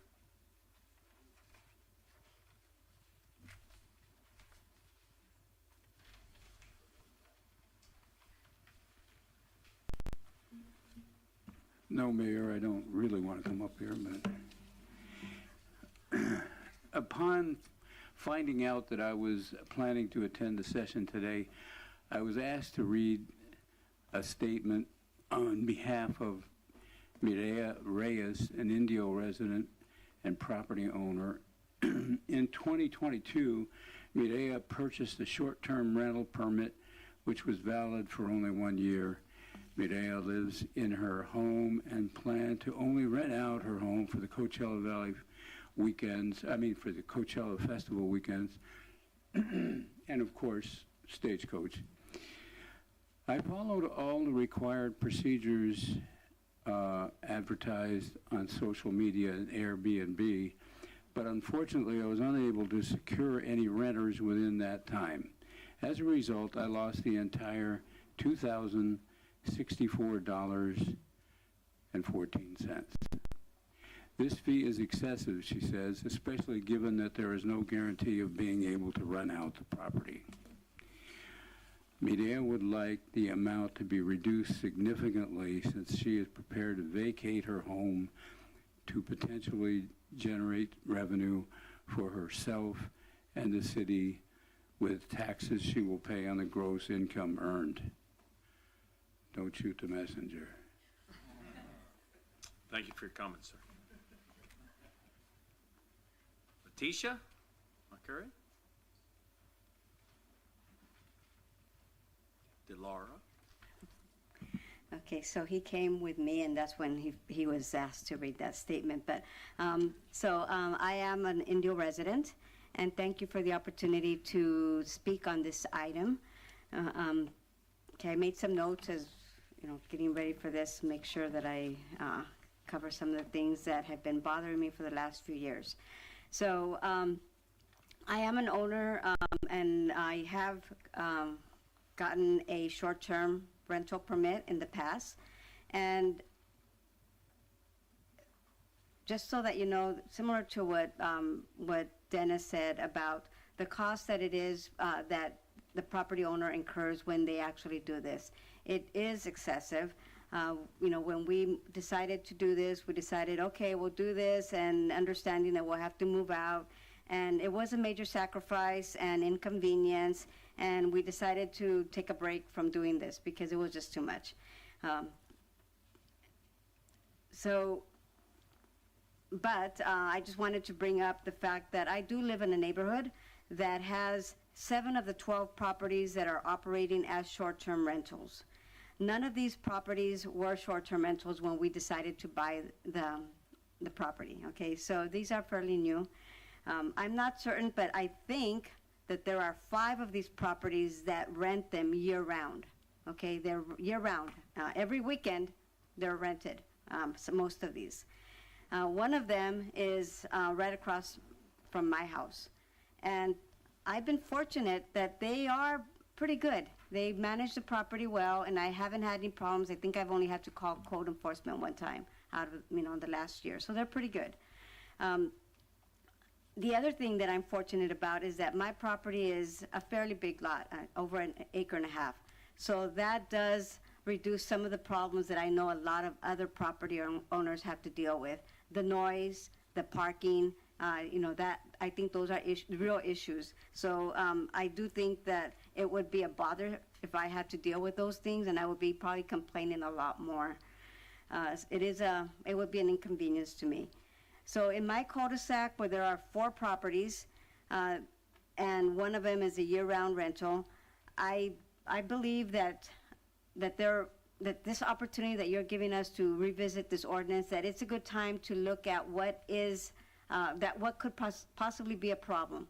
Okay, that acknowledging that there are people like me that would like to rent their properties and that are owner occupied. I don't think that we should have to pay the $2,000 whatever the dollar amount. I think that we generate taxes for the city, and if we are doing that, then we are addressing the housing issue that you mentioned, that we don't have resorts in our community. And if I'm right next to the Coachella Fest, and I have to deal with all that dust that's generated by that festival, and if I want to get out of my area for that weekend, I should be able to do that. So I just wanted to bring up those things again. I appreciate the fact that you are bringing this topic up. I think it's long overdue, and I think that we do have to address some of these issues that property owners are dealing with your residents that are dealing with, you want to have festivals, and we understand that. It's good for the city, it's good for businesses, but just consider some of these comments that you are hearing from some of the residents that deal with the noise of short-term rentals, that deal with the issues in their neighborhoods, and I am also in favor of doing a two-tier process for owner-occupied and businesses. I do think that that would be fair. So thank you. Thank you, Letitia. Drew McClurry? McClurg? How's it going? Sir. Yes, sir. Nice to meet you guys. Thank you for having us. My name is Drew McClurg. I own Luxury Desert Escapes. It's a property management company out here that I started back in 2019. Sorry, my voice with the winds recently. So we've been operating that for the last 4 years, been very successful. We try to set a precedence with when renters come in, making sure that we meet them in person, making sure that we do other things to make sure that this is a health, a safety place for the community. I also want to say that I'm here representing individual homeowners, not corporations. We've invested $30 million into the city of Indio, and we plan to invest another $10 million this year.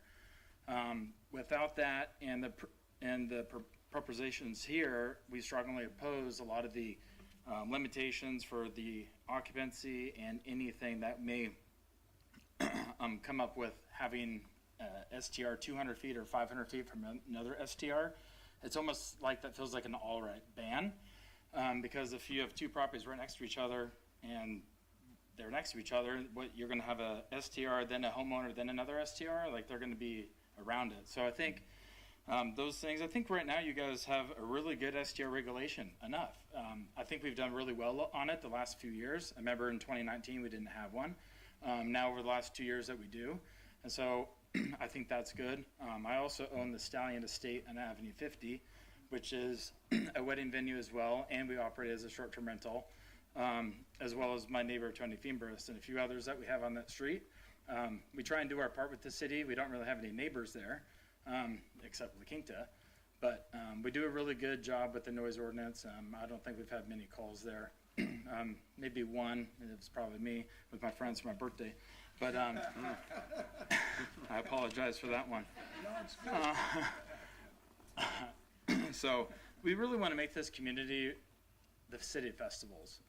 My goal here is to advocate short-term rentals as well as the homeowners that I manage their properties for. I think in general we also have homes in Montage. That community allows short-term rentals. It's 95% short-term rentals. Yes. Having restrictions on how many feet away you can have a rental, that wipes out the whole community.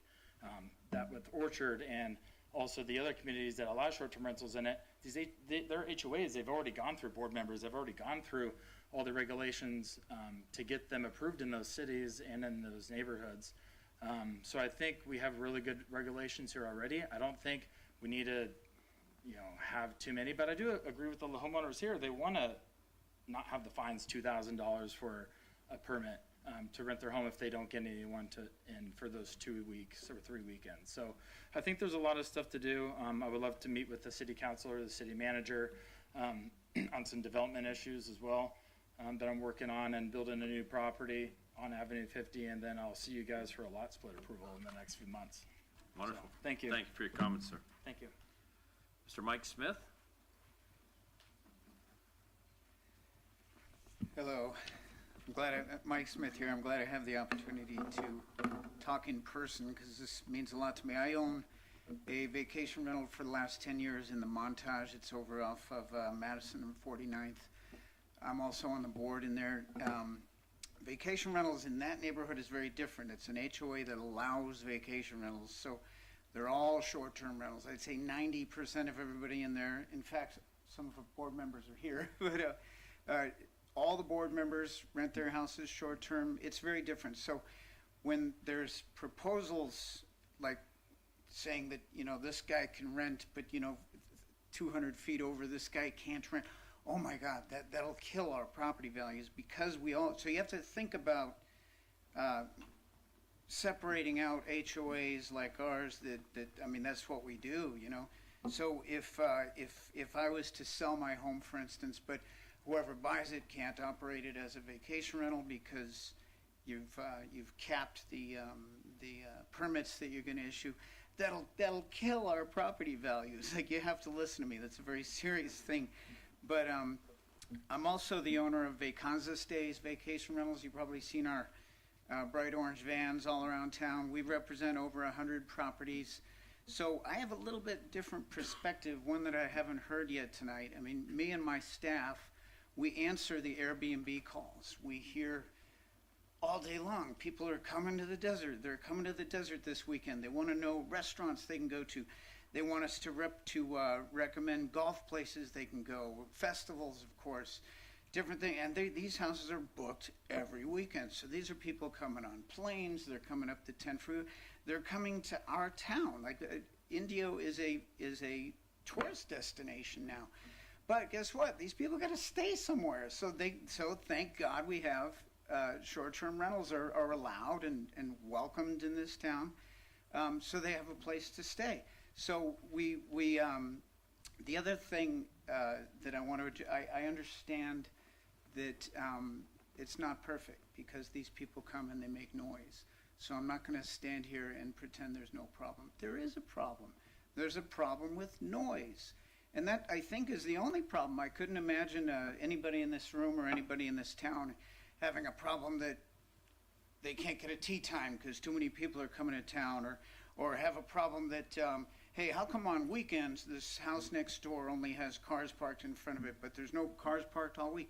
Who cares who's in there, whether they're a vacation rental renter or an owner, as long as they're being quiet and they're following all the rules. So we need to really talk about how to do that. Do we propose noise monitors at all homes? Do we increase fines for people that are making noise, and then increase those fines, and then pull the license on somebody who maybe is breaking the rules too much? But anyway, my time's up. But all the above. Yeah, all the above. That's okay too. Thank you, sir. And then Davis Meyer. Welcome.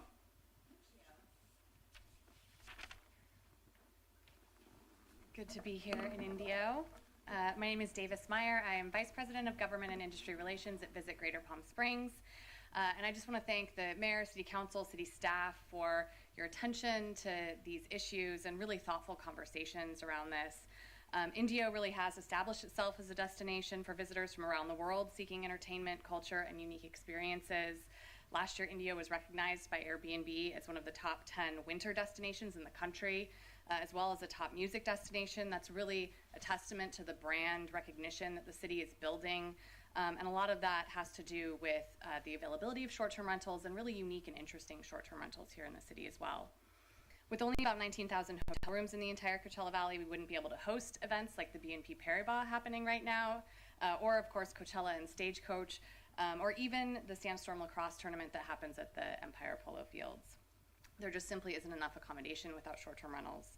And the City of Indio has had the foresight and commitment to crafting an ordinance that balances that quality of life enhancing revenue that short-term rentals bring in, really with the needs of residents of the city.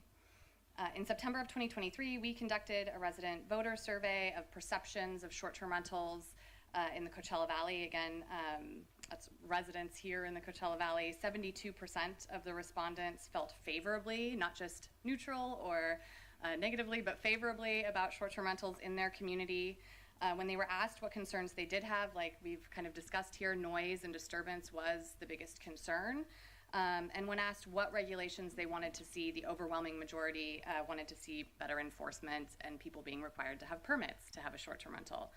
So I think really honing in on that enforcement and around the regulations that the city has is really the best path forward.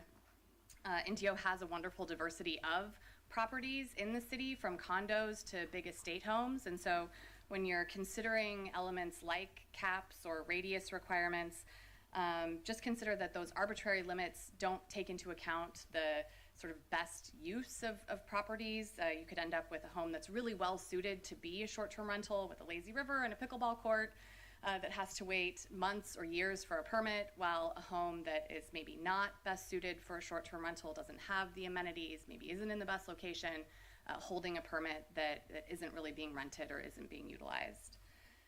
And lastly, I just wanted to note, as you're probably aware, the vacation rentals in the Coachella Valley and in the city of Indio pay a 1% TBID assessment that Visit Greater Palm Springs manages for promotion and marketing and attracting more visitors here to the destination. The city of Indio collects that TBID assessment along with TOT and remits it to Visit Greater Palm Springs. The City of Indio staff has done a really phenomenal job in achieving compliance with collecting that TBID. I mean, honestly, a model that I wish some other cities would follow.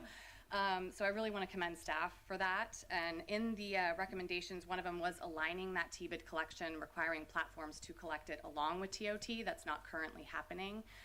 So we certainly would support that. It would help streamline things for city staff, for short-term rental owners, and for everyone. So thank you for your time. Thank you. Thank you, David. And we're very proud of our staff, so thank you very much. With that, Jennifer, or city manager, you got any feedback on what we heard or your thoughts? Yeah, just quickly, the action you took a couple of years ago, as stated, to put an ordinance in place that had some teeth and had better regulations, is paying off. We do have scenarios where folks have approached us and said, listen, I'm only renting it for a short period of time. So we've been struggling to kind of think of a mechanism of how to best discount if we can confirm that the person is really owner occupied. Currently, there's a process, if requested, they pay the yearly permit, but if they can show that they only did rent it in the previous year, we can provide a rebate. I state that publicly here. That's not in the ordinance, current or even proposed, but we do it now administratively because it just seemed fair. So we've been struggling to try to find a way, and when we bring back a final, we'd like to see how we can best legislate that. That seems fair. It would address a concern that's been mentioned here previously. One way perhaps is even to have two-tier fees, and if you can prove you're owner occupied, some folks unfortunately decide to be dishonest, but if we can prove it and be clear, maybe there is a different fee, a discount on that. This issue of the radiuses, that was the placeholder as requested by Councilman, not the specific language, but the fact that it would open up the conversation. Staff's not excited about having distances. Those would be very difficult to enforce, these radiuses. It is common in other cities, but they've done it so many years ago that you don't have the montages in place now. So what happens if one of those permits slips, they fail to renew for whatever reason?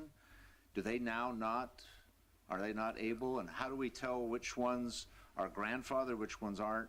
There is some administrative complexity to the radius, as well as this discounting for a certain period of time. We'd rather have the full fee paid, and the reason the fee is so high, and it is, not as high as some cities, but is high, is to provide the funding for the enforcement.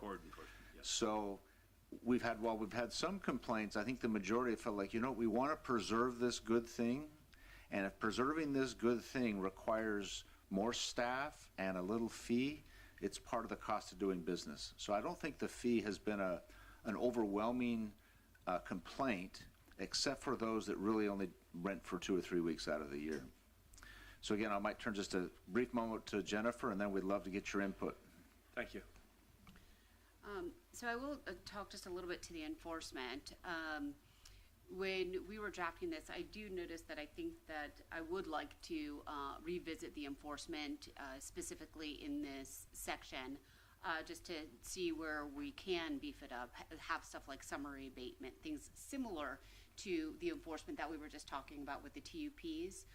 When I was going over this ordinance, we were pretty much, kind of had a little bit of council feedback, but I would like to take another stab at kind of the enforcement, if that's the will of council, to kind of look over it a little bit to make sure that we do provide some stricter enforcement standards.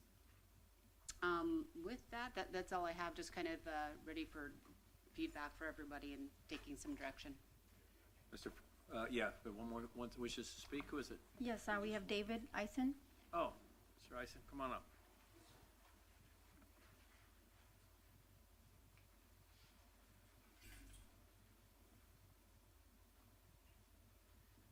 Mr. Mayor, Council, thank you very much for having me.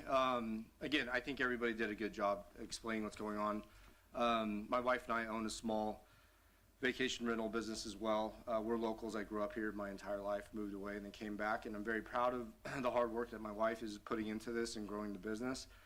And Indio is very unique because the algorithm and Airbnb and VRBO, everything here is so all the properties are so unique and well suited, and it's perfect for our business. Now, and to explain what Jennifer was just saying, the property value will obviously be detrimental if they go to the 200, so we're just here against that. But I think after everything that I just heard tonight, because we do have large properties, not just here, but what I've been doing over the last couple of years is because of it's been pretty restrictive here, I've been going to different areas like Thermal or like Quinta. Everything that I heard here tonight will actually solve that because you have the STRs, but then you also have the yearly or every 5 years, and obviously we're all doing things above board. Giving some teeth is a phenomenal idea, and you're going to solve almost everything. This is one of the best meetings I've ever heard. I think you're going to solve every problem for the most part. There's always going to have complaints, which is evident. But I think you guys are doing a great job, and I really, really appreciate everything. And now I'm pleased to reinvest into Indio versus the surrounding cities, hearing what I just heard tonight. Thank you. Thank you, Mr. Ison. With that, we'll use council comment. Mr. Furman, why don't you lead us off? Sure. Just to recap, I got a little lost in there. I know you covered it. This 20-person cap. Can you explain that a little bit? Yes. There are, my mic's on. Yeah. The restrictions on the number of bedrooms, so it depends on the size of the home, right? And so that table is within the ordinance and so forth. In the discussion when this ordinance came up, that was how it was, but through some discussion with the council, someone says, what if they just have a party during the day? They're not going to stay over, but they're just going to have a party in the day. Why don't we allow 40, even though the rooms don't accommodate those people? The presumption is they're not going to stay the night. What we found, and as we exercise an ordinance, we learn things. They would hold up their short-term permit and they would have an event. They would have this 40, 50, 60-person event and say, yeah, I can do this. When the bedrooms, also the parking, don't accommodate it. So we thought going back down, which most cities do, to whatever the number of bedrooms are, rather than having an event space that really is a short-term rental. So you see in the draft, it moves from 40, maximum of 20. If it's a very small home, they can't even have 20. You'll see the table in there. Was that the only question, or was it 200 so feet? you're saying the amount of rooms? Yes. What is that, 2 people per room, or what was that? Yeah. So currently, by the way, just a little bit of history, there was a model ordinance done many, many years ago, and so some of this is actually left over from a model ordinance, but it actually worked, if I recall. I think it was like literally Coachella Valley wide. But currently, what it states, and it's in section 37.012B, so you could follow along. I don't want to read all of it, but for example, the number of bedrooms. If you have 2 bedrooms, you could have 8 people. If you have 3 bedrooms, you could have 10 people. 4 bedrooms, 12 people, and so on. And it's just capped at 20 people. Yeah, I mean, it's just... That's the proposed ordinance. We have some properties here that are pretty big into, let's say, okay, you only have 20 people, a cap. I can't support that. And I might jump in, and I apologize, because this blending of the TUP with the STR, I think if they want to do that, I think they're moving into this other thing as an idea. In other words, now you're not an STR anymore, you've got this. TUP. Okay. So it's not that it's not allowed, it's just a different process. Yeah. Okay. Go ahead. And the buffer, that's a tough one as well, because that takes me to another one. We've had some developers come with short-term rental developments. Yeah, so I think that's kind of cancel that out. If we could come up with some sort of tier system for folks who are just going to rent their properties out for Coachella, I know that's been, something or a certain amount, that's something I would support. Or if it's a rebate, if they could prove they've done that as well. I have a question as far as complaints, because I've heard this from the operators. If there's any event or a short-term rental having a party and it's past 10 o'clock, right? And they have amplified sound, but no one's complaining, right? It's in a community where, or it's out, you know, in a rural area. Are we still finding folks out in those areas, telling them, hey, it's past 10, you know?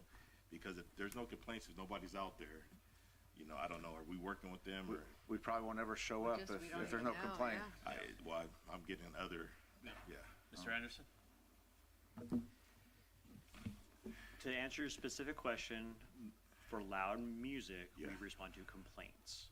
The ordinance is specific about that. There's provisions that require a third party to complain about noise before a lot of the current ordinance is triggered. Okay. And that's across the board. Across so the board. If we're driving by Montage and we hear music, if nobody's complaining, we're... Typically not, no. Okay. We're busy. Yeah, I understand that, but you know, I had some operators reach out to me and say, hey, you know, but there's always three sides to a story, right? And so, and I just support in the TUP and the short-term rental is code enforcement has to have some teeth, right? You know, we all like to operate on our word and our contracts and that, but sometimes that doesn't happen. So if he's responding to something, we got to give the code enforcement some teeth. In a nutshell, I don't support the cap or the buffer, and I do support some kind of tier system for folks who want to capitalize off our festivals. That's it, Mr. Mayor. Thank you, Mr. Frum. Mayor Pro Tem? Okay, so that whole buffer thing has a couple of different sides, and so I think we need to consider doing things two different ways, because there are the montages, there are several different communities that are 90% or more short-term rentals, or you're buying a piece of property to make it short-term rentals. That's got to be one set of rules, and without 200 feet, 500 feet is really, I understand how people would have some angst over that. But I think we all sat here and created those buffers for the regular places, the Indian Palms of the world, where it's all mixed in. And pretty soon you get 3 or 4 homes, there's no place to park, they're parking in other people's driveway, and it becomes, when you have 3 or 4 homes, a party street.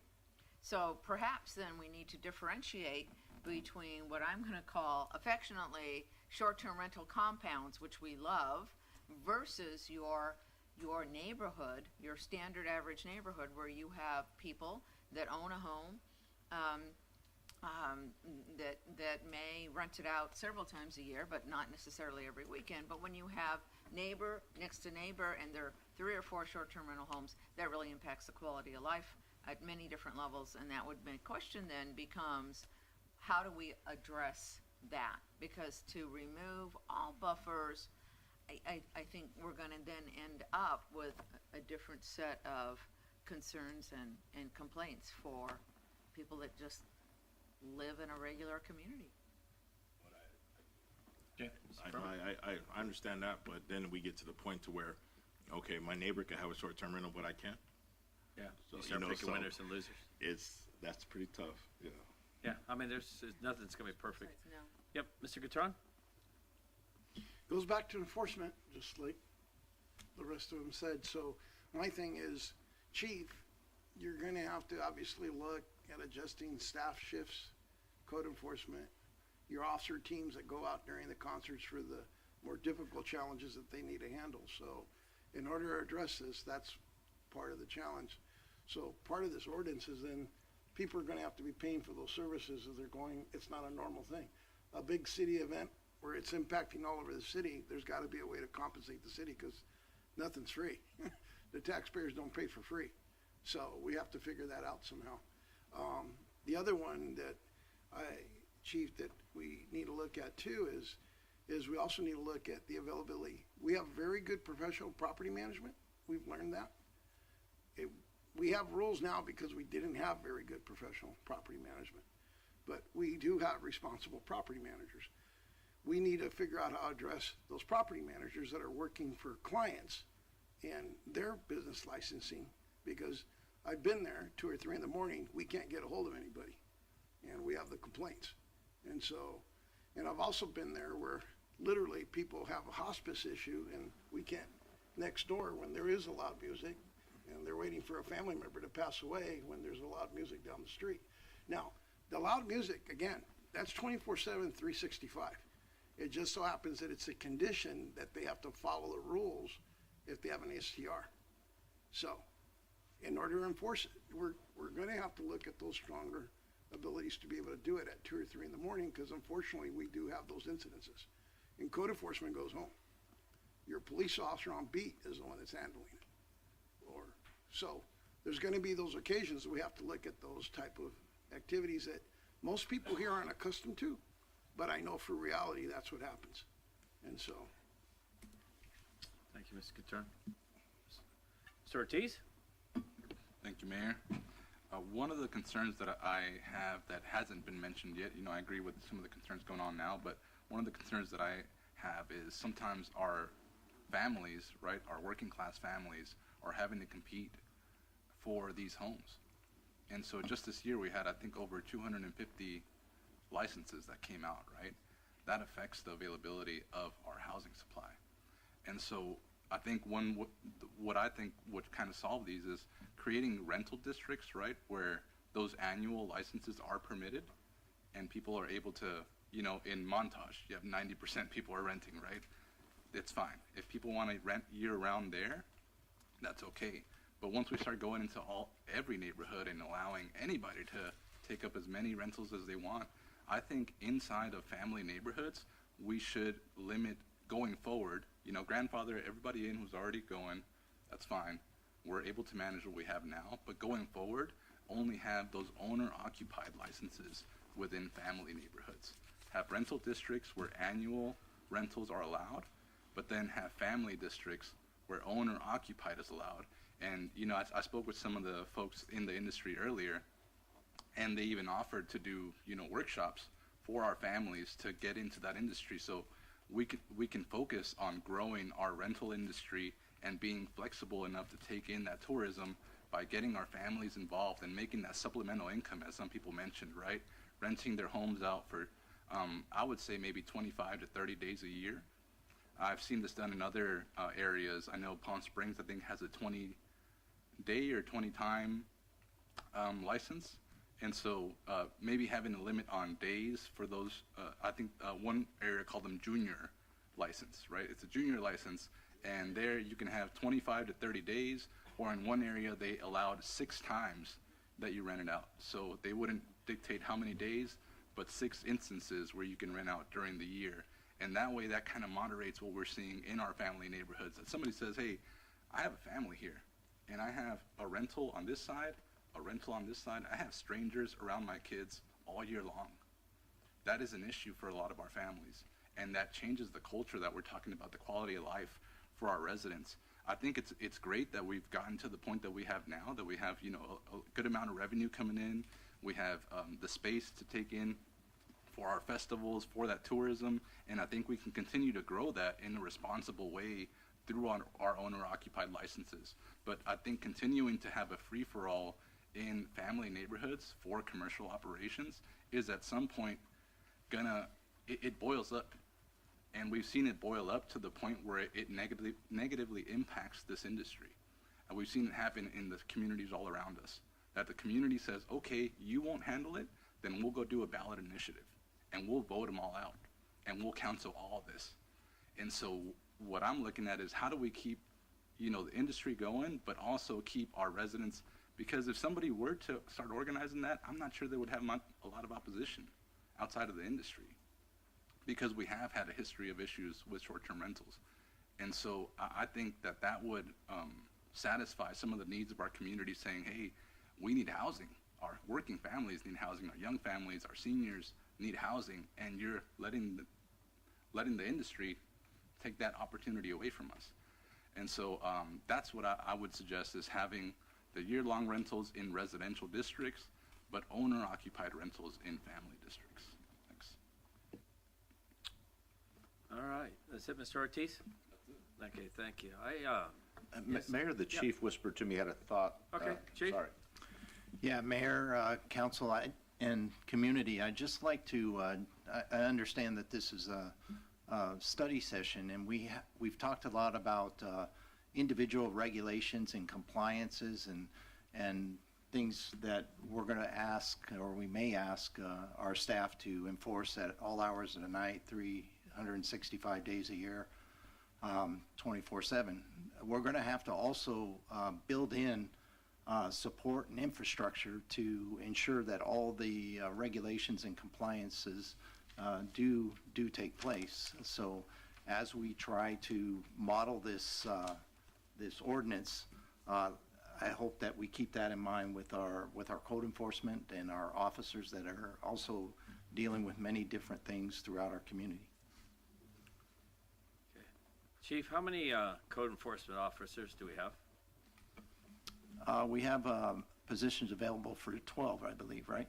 Okay, and how many do we have before we put in the short-term rental ordinance?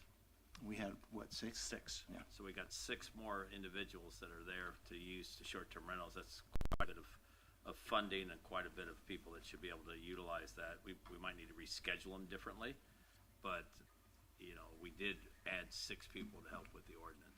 How many do you have currently on the job, Chief? 7. Go ahead. So you have how many openings right now? Currently have 5 openings. How long does it take to train a code enforcement officer? To hire and train, it is about a year process. Sounds like we better hurry.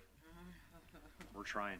Yeah, I mean, but that's not from lack of city council or that doing that. We put the funding towards this, and the short-term rentals and any of our entertainment permits are paying their funding like we do have 12 people. So it's not like we're giving them a discount because we don't have the amount of people there. It's a sticky subject, and I understand where you're coming from, Oscar, you know, because of that. But a lot of these neighborhoods that we're talking about, we're talking on one hand allowing certain individuals to rent their homes, but that's not a big deal because they only do it 6 or 12 times a year because that's not going to affect the families. But, you know, you're going to have the other ones that are going to be regulated based on it. I mean, I noticed that a lot of the homes that we're talking about, some of the ones we're here, are large facilities, large properties that, you know, that's what they do. That's why we should have two different kinds of short-term rentals. Really, the big ones should be short-term rentals. They should really be some kind of other rental because they're in the business of being a destination. So put them in a short-term rental shouldn't be the part, and then the other ones inside. But a lot of the houses that we're talking about, the average family's not going to be able to afford them. They're just not going to be able to afford them. So what we need to look at is how the city of Indio gets into condominiums, townhouses, and as we bring in these houses, we limit them to being short-term rentals where we don't allow that to be short-term rentals. That you're going to buy this house, this is going to be a neighborhood of non-short-term rentals, and if they buy it and they know the rules, then they know the rules that isn't a short-term rental home, that they're buying it, and we leave families there. I think it's difficult to go back and say, okay, you can't buy this house, or if, let's say Letitia decides, and sorry Letitia for using you, she decides that they want to move somewhere else and they have that house. They can't use it as a short-term rental because they don't live in it. They got to sell it because, you know, they can't have a short-term rental. That's kind of the American way of doing things. Capitalism is being able to spend your money based on what you want to do and be able to utilize it to your want. For them to move up to a new house, then to say you got to sell your home because you can't be a short-term rental because we don't need short-term rentals. We need people to do it. I think it's become upon the city to look at more kind of housing types. I don't agree with the buffer because it just doesn't make any sense. You know, you're saying this person can, this person can't. So if this person has a short-term rental, then nobody else can have it next to them. You know, I think the market will dictate what it does, and once we get to a saturation point, kind of like they did in Palm Springs, where people didn't want short-term rental because they weren't getting their money out of it. They weren't able to be able to fund it properly and follow all the guidelines. So we need to put tougher restrictions in place to make sure there's a fines, the carrot and the stick to be able to stop people from doing it. And I think if your areas that we're doing, I think we need to start, if we're going to start doing these housing tracks, we need to say if they're going to be just for, you know, family, this is a family area. I don't know how else you stop it. I just think we need to build housing for families. I agree. Okay. I agree, but we need less housing And so inventory that's smaller.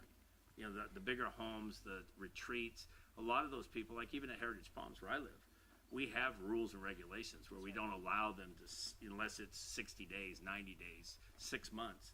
You know, those people can easily, the development through the planning commission can easily say that these are your CC&Rs and you can't do it. So we don't have short-term rentals in a lot of our places, and that's not that it's right or wrong, it's just the rules they put in place. But so what are we doing for those families who are being surrounded by commercial operations? That's a responsibility of the HOAs. There's areas with no HOAs. I guess the question is the non-gated, the HOAs that we have pockets. Unfortunately, there's HOAs, there's only a few now that are completely saturated, but most of them, I've seen them flip back to not having them. There's a lot of smaller, the mid-sized ones, as opposed to an investor that buys a lot to build them. Those aren't the challenge because they're obeying the rules. But I've seen it in the last 5 years where we've had some neighborhoods, it's zero tolerance. But that's because the HOA is controlling it. So it's some the harder, people don't have older, an HOA. they don't have is the non-HOAs. Yes, but I think we need to look at tightening our rules up. We did before, tighten them a little bit where it makes sense. The buffer doesn't make sense to me. We got to protect the individuals that are out there. That's where code enforcement needs to come in and have the tools that they need to make sure that they're enforcing the rules and are able to enforce the rules where it actually hurts if somebody does it. And then that's where the short-term permits, if people aren't doing what they're supposed to do, we take them away. Just the way it works. I mean, it's the rules in place that it is. So I think we all agree that limiting short-term rentals in buffer zones and that. I don't support that. I think what the council member's concern is you have a community like SunGold, right? Right. That has a parking issue. The roads are very small. It's tough to have, a bunch of short-term rentals there. They're not having these large parties there, but I understand that concern. Nonetheless, I think it's an enforcement. It comes back to enforcement, right? And we have to, put a lot of eggs in that basket. But I understand the concern, the housing market as well. But I tell you this, if we have all these communities and we have short-term rentals pop up everywhere and it becomes saturated, we'll have all the operators here coming to tell us we need to raise our permit fees to get some of those folks out. I've heard it already. And so I think the market will kind of balance it itself.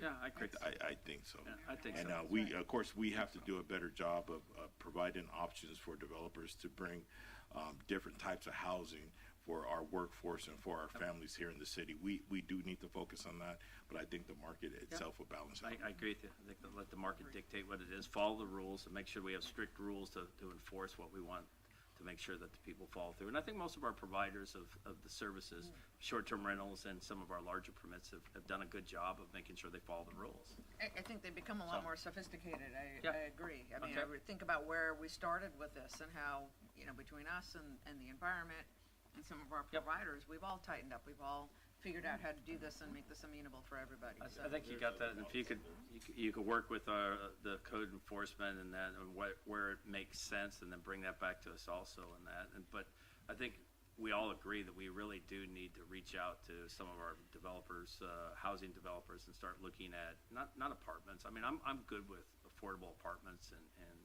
workforce apartments, but really the American dream's to own a house. So if we got to start looking at manufactured homes, mobile homes, we have some beautiful parks, Coronado Gardens, and some other ones. Townhouses, condominiums, where people can start their houses, start buying houses where they put money into their pocket instead of putting it into somebody else's. And that's their starter home to be able then to move up to the next one.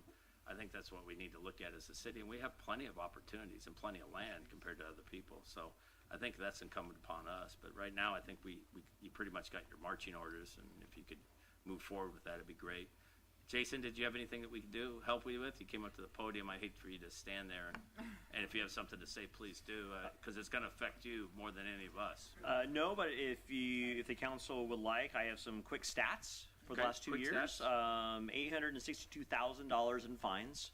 So we actually are doing quite a bit of enforcement. Okay. The majority, 789 citations, were for unpermitted rentals. So 236 were for noise violations. So Okay. we're out there, we're doing the best we can with the tools that we currently have. So what tools do you need then to get more people in? You were using my line. I'm so sorry. Great minds think alike. We'll take all of your comments back and discuss it internally and come back with a proposal on a set of tools that would increase compliance. How do we go ahead? No. How do we get more code enforcement? I mean, people don't aspire. I mean, you know, out of your mind, it's you go out, you want to be a police officer. Code enforcement. How can we help you? I mean, is it through the academy? It is a desert, or what is it that you need that we can help you with? It is a tough industry, industry-wide. We're having staffing issues in all of the surrounding cities and in Southern California. It's just a lot of people don't want to get into this industry. And it's shift work.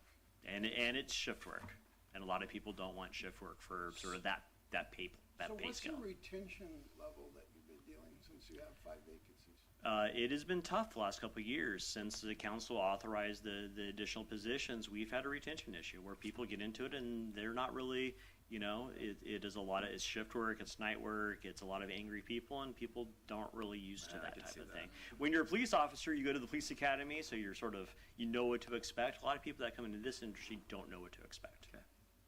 Well, appreciate all your hard work. Obviously, you're doing what you need to do, and so however we can help you, please let us know. All right, with that, I have one sure. clarification. On the two-tier system, I think we mentioned, you know, that the year-long rentals, in some of our opinions, should be paying more than the owner-occupied rentals. Is that something that we're requesting from our city manager? I think that's something we can look at, but I'm pretty sure there's some models out there that we could I'm good look with at. that. I think and I think we actually need 3 tiers. I think we need to do the biggest states and have a separate permit for them. As we're talking, we treat them as a different animal because they are basically a business, to make sure that it's kind of like I mean, the only reason I like a development agreement because it pretty much sets it what it is. This is that property. This is what size it is, what it's able to provide. This is what you're able to do. If you go outside that box, you got to come to us. Then you got the short-term rentals. Then you got the mom and pops, I call them, that are just trying to do it to make a few dollars, want to do it at certain times.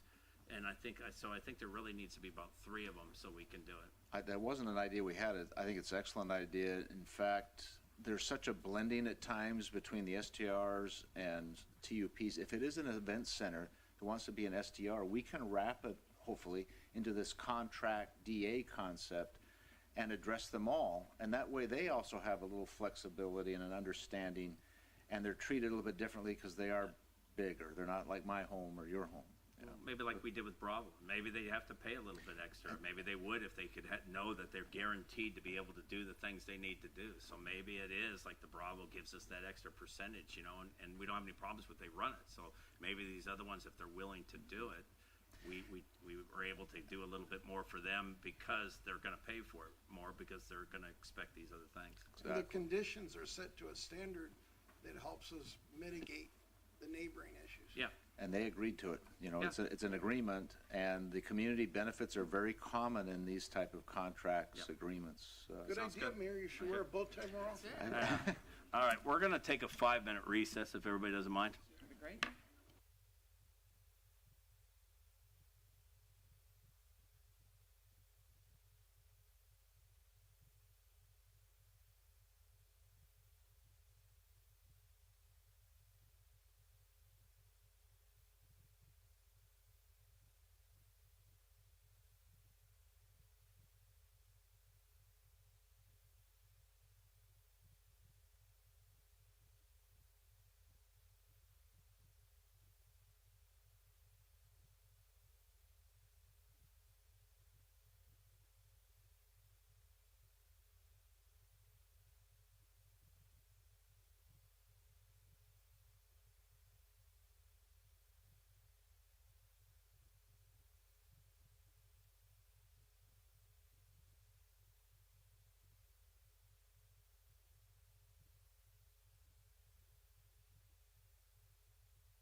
almost. All righty.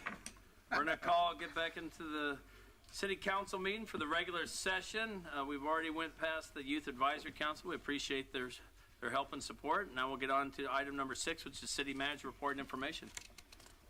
Mr. Montgomery. Thank you. We're very brief because of the hour, but we do have events downtown as we do every weekend and throughout the community for that matter. Food Truck Fridays, unique to the farmers market on Saturday morning, will be paired with the Rotary Club of Indio, an artisan festival.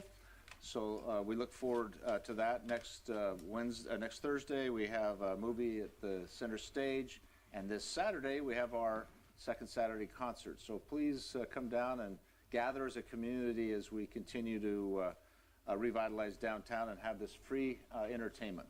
Thank you, Mayor.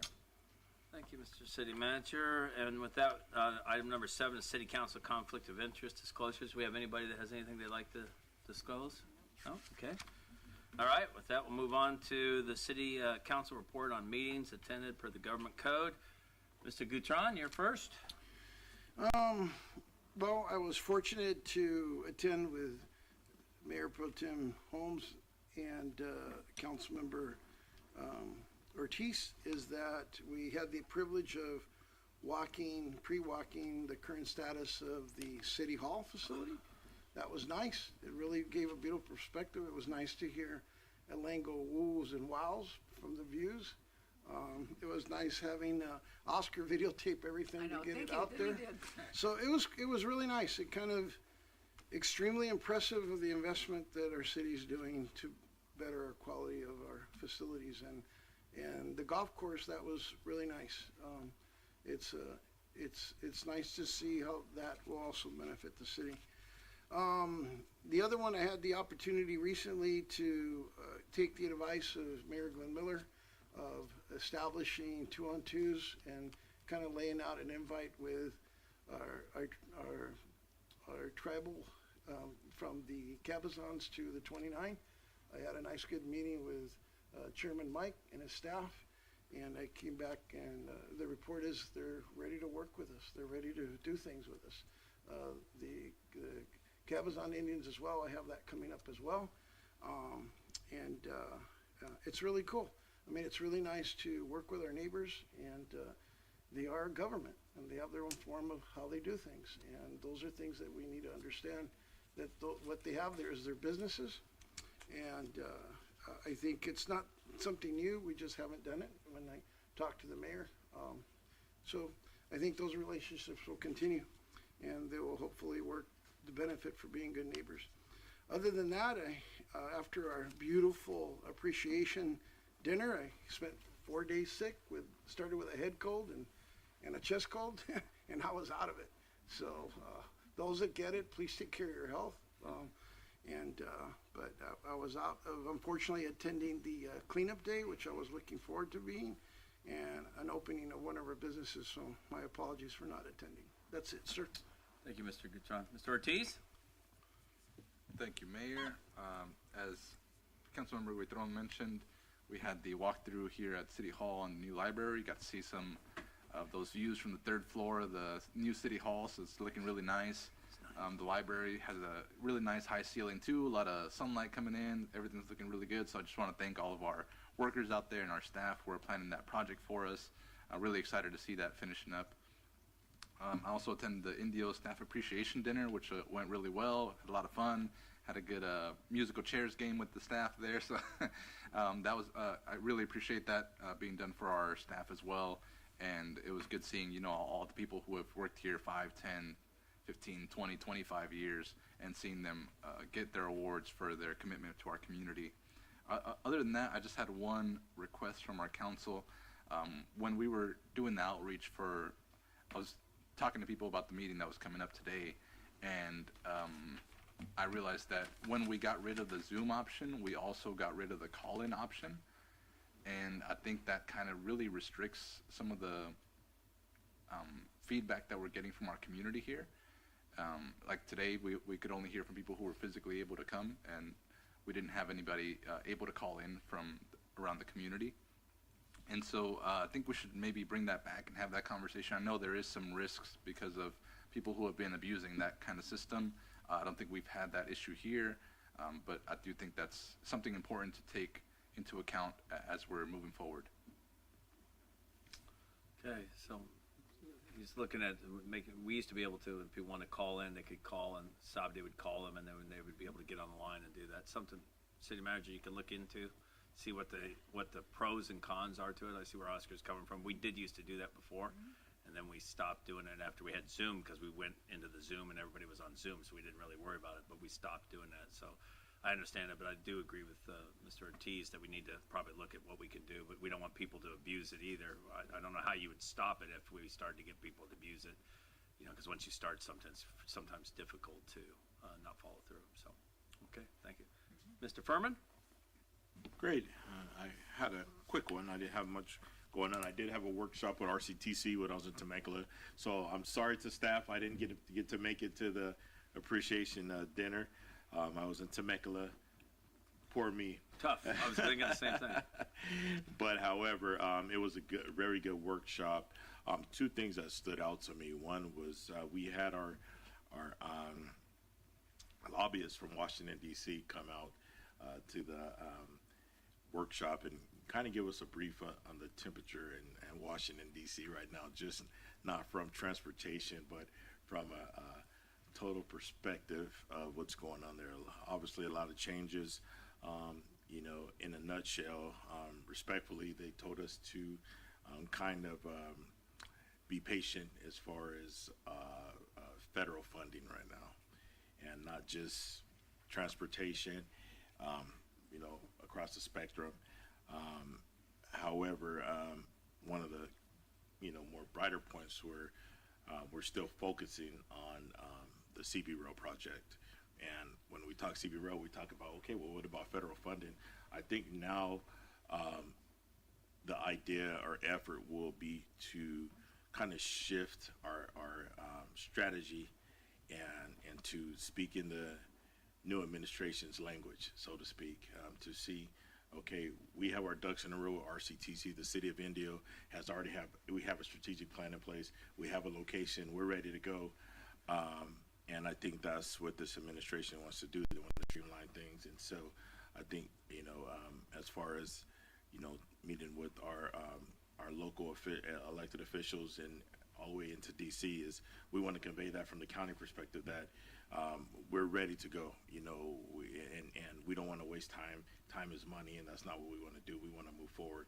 So I think speaking this administration's language could serve us a little better. So that's kind of the goal now, and that was that. So I did attend a ribbon cutting along with some of our other council members and the mayor, sumo dog, and a groundbreaking, not a ribbon cutting. That will be in a couple of weeks, because that's how fast things are being built around our city. It seems like we have a ribbon cutting or groundbreaking every week, and we did attend another ribbon cutting for Islas Mujeres. That's what Mujeres, here on Indio Boulevard. I did have lunch there last week. The food is excellent, and so another great restaurant in downtown Indio, and the folks are from here, so they were able to open their own business, and so I highly recommend that place as well. That's it, Mr. Mayor. Thank you, Mr. Furman. Mayor Pro Tem? And a good time was had by all, I guess, it sounds like.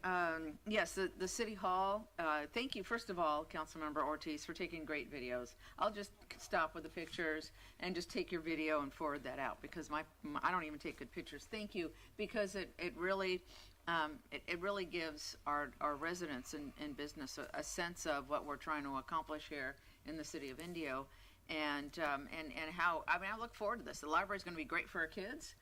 There's rooms, there's activity rooms and all kinds of things. And, let's face it, our city hall has been old, and staff has offices and things that formerly were closets. So I'm looking forward to providing a facility that, technology-wise especially, but in every manner can help staff be even more effective and serve our public. So looking forward to those being open. The golf course, that was a great place. Cannot wait for that to be opened. Other things, love my community cleanups. It's just fun to kind of be out there and talking to people. That was terrific. Always terrific. You're out there for a couple hours early in the morning, and then you can just start your day. So I highly recommend it, frankly, to everybody to get out there and clean up. It just kind of gives you a different perspective. It's refreshing. Loved the groundbreaking for Sumo Dog. It's going to be great up at the North End. Went to the fair. I think I ended up at the fair a couple of times. Once to get cinnamon rolls, the rest of the time to enjoy the fair because we have our priorities. Cinnamon rolls were good. Oh, they're good every year. So I appreciate the permit that we have so that I can go in repeatedly. It's great to see all the dates that are there at the fair. There were a couple of things, and I'll write an email to you, City Manager. Areas that I thought we missed. I think they're doing a fabulous job with the fair. It's clean. Gosh, everything from the pig races to I went to my first rodeo. I think they're doing a really wonderful job. It's so great to have the Pickering family lead this. There were just a couple of things that I'd be concerned about or would like to ask about, say, how can we help do better? How can we do a larger agriculture? Why was, I can't remember that building now, Taj Mahal, I think. There were a lot of, empty booths there. And in years past, I've noticed that those booths would all be full. So things like that I observed. But again, thanks and hats off to the Pickering family for doing a phenomenal job with that fair. Attended the ribbon cutting for the parenting center at the Refugee Pregnancy Center there on Dr. Carrion. What an amazing organization. And in all honesty, I think our city is so much better for having that. They can assist families and parents that need help with kids, with their babies, starting at the most basic level and the most basic needs, and being there to help, to counsel, to direct, and to guide. And now the parenting center takes that to a new level. And you know what? It's more families here in the city of Indio, so it's all good. And also attended the staff appreciation dinner. It's been great to see how that's evolved over the years. It's been fun. I love seeing the fact that there's more people here. But even though we had that, I'd like to take a minute, and I know the mayor and I were talking about this. I know not all of staff is here, but I'm hoping the city manager will convey our message to say, hey, thanks staff. Tomorrow is Employee Appreciation Day. That's a nationwide kind of thing. And for us to be able to say thank you for staff, for all that you do, for your creativity, for your dedication, for your passion of the city. You've helped elevate it in ways that maybe we couldn't even think possible. So thank you. We appreciate it. And of course, we appreciate the polite, professional, and progressive. We've taken that to new levels as well. So thank you, everyone at the City of Indio, for accomplishing that. Mayor, that's the end of my comments. Thank you, Mayor Pro Tem. I had a couple of my committees. CVAG Executive was in session. One of the two main highlights of it is they are closing down the building that CVAG was in, where CV Link is, excuse me. And they're going to have to be moving their cameras and their system. Hopefully it gets better. They're going to be moving it over to the Rancho Mirage City Yard to be able to take it over there. So you're going to see it being dismantled. If you haven't seen it up above, it's like the size of this room full of TVs that has every video camera, every intersection throughout the whole Coachella Valley, and that's how they control the flow of traffic right now. So they're moving that. And the second part, we had Riverside County Fire Chief was there talking about the apparatuses. They have 6 aircraft and how they have mutual aid and what they're doing to make sure that they don't have the same kind of issues that they had other places with wildfires, because it's just not the Coachella Valley. You know, he's in charge of all of the Riverside counties. We have the Idlewild area and other areas that he patrols, and he was just letting us know that we have a great group of mutual aid through different agencies, and all the cities get together along with the county to discuss fire needs and how they move forward. So it was very refreshing to have his thoughts on it. He told me that they did over 22,700 inspections through properties throughout Riverside County last year to look for abatement issues and other issues, which is, to me, pretty amazing. It tells you how much in tune they are to our valley and how much work the fire department does.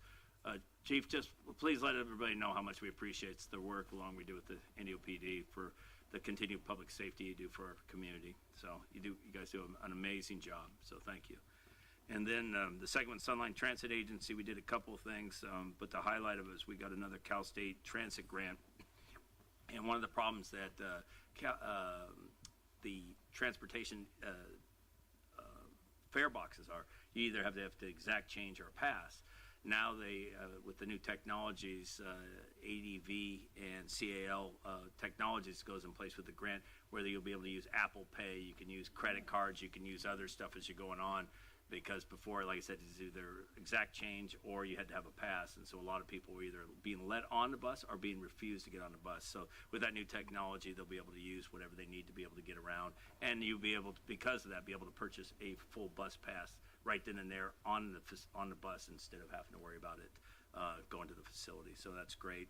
I want to thank staff. I think all of us appreciate the dinner. Andrew, I mean, you're a fabulous MC.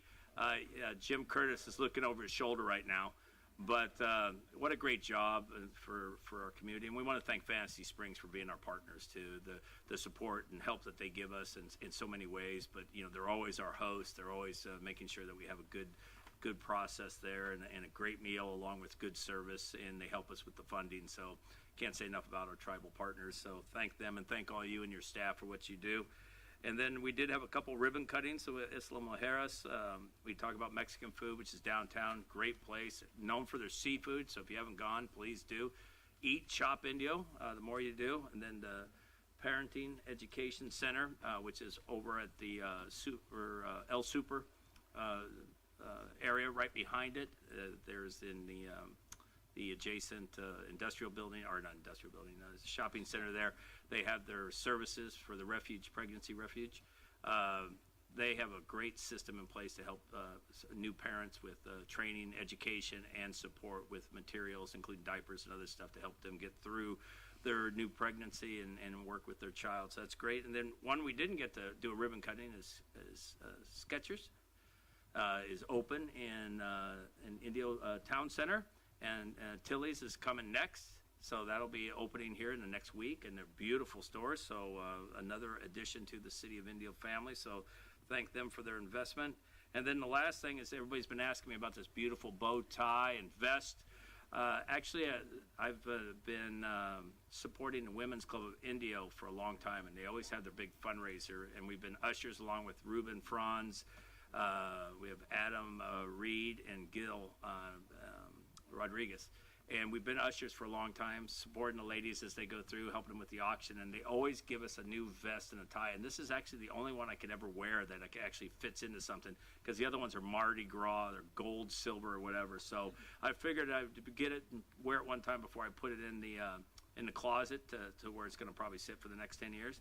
But, you know, I just want to thank the Women's Club. I don't think people realize how big that club is. One, it's the oldest service club in the Coachella Valley, over 100 years old. There's over, I don't know how many women. Well, we're up over 100 now. Over 100 women.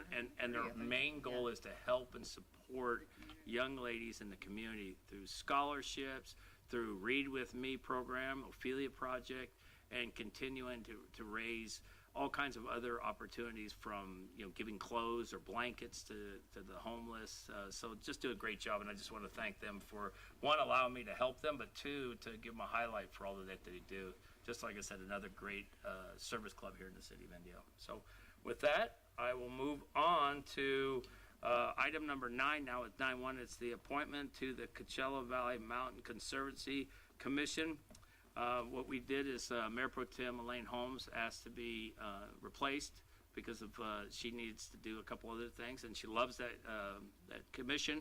But we're going to flip-flop if everybody's fine with that. And Ben Goutron, our new council member, was the alternate. We will make him, if everybody's good with that, the lead. And then Mayor Pro Tem Holmes would be the alternate, because if we ever do have to replace Ben, she knows exactly what's going on. And I know your heart, I know you love the conservation. So if that's all right with anybody, so we have a motion. I'll make a motion. Do we have a second? I'll second. All those please vote. Thank you, Ben. Thank you, Ben. Thank you. Passed unanimously, 5-0. Move on to item 10 now, which is the consent calendar. We got 10.1 through 10.4. Does anybody want to pull anything or have any questions? If not, I'll make a motion to approve. And I'll second that as well. First by Councilmember Furman, second by Mayor Pro Tem Holmes. Please vote.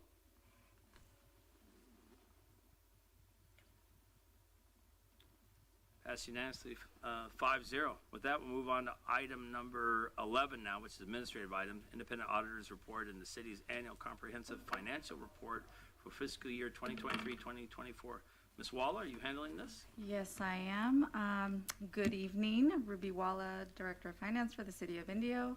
This evening, I'm privileged to present to you the 2023-24 financial audits for the City of Indio. I am accompanied online via our auditors, Francis Kuo with the Pun Group. They are our first-year auditors here this year, and we have prepared a short presentation that overviews the engagement and the audit. I will hand it over to Francis, and she'll go through the presentation. Good evening, Honorable Mayor and the member of the City Council. My name is Francis Kuo. I'm the engagement partner for the audit of the City of Indio. So tonight I prepared a presentation to go through the audit and also the required communication. Next slide, please. So I will go through the scope of work that's been performed for fiscal year 2024, the audit timeline, some of the required communication, a conclusion of the audit, and the audit result. Next slide. And one more, please. So included in the scope of work, we completed the city's financial statement audit and assist the city issuing the annual comprehensive financial report.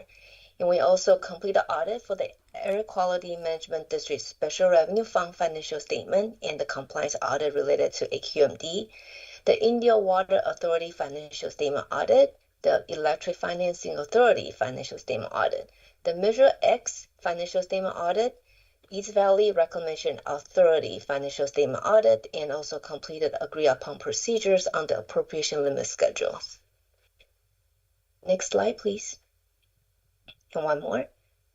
So the audit, this is the audit timeline. As a first year engagement as an auditor, we started our audit back in June of 2024, which is engagement, acceptance, and the general planning process. But the general planning process actually lasts the entire audit time frame as we are adjusting our audit procedures and also related to any issue that we noted. So the planning process is throughout the entire audit process. So we started audit in June and performed the planning and internal control evaluation during the end of June and early July timeframe, going through different transaction cycles, including the bank reconciliation, internal control over bank reconciliations, the cash receipts, cash disbursements. We also go through the city's payroll process, looking at the approval of the timesheet, the pay rate.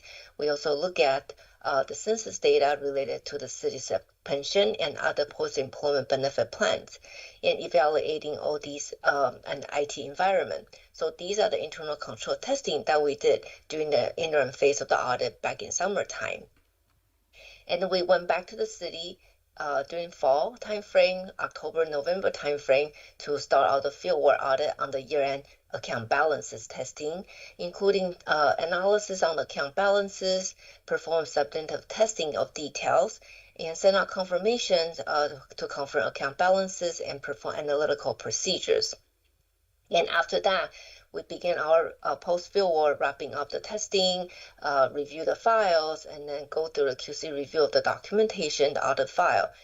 And starting from end of December and early January timeframe, we'll start the report, assist the city in the report preparation, and then go through the internal review, quality control review, and the city's review of these financial statements, and finally issue the reports by the end of February.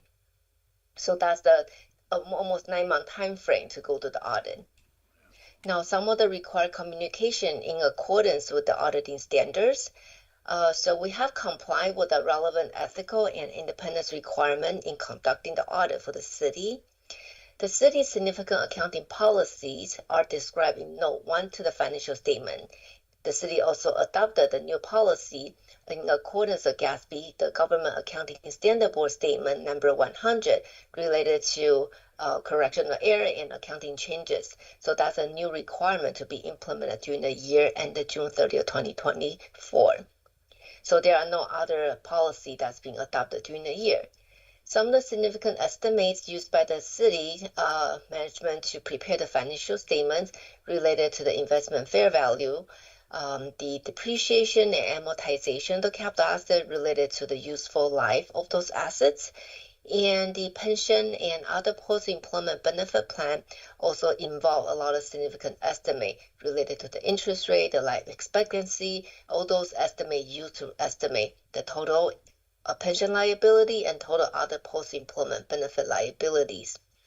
A couple of the sensitive disclosure that's been reported in the city's financial statements, including the stewardship, compliance, and accountabilities. That's including Note 2, Note 11 and 12 related to the city's pension and other post-employment benefits, since the amount are quite large, and also Note 18 related to the contingency and commitment.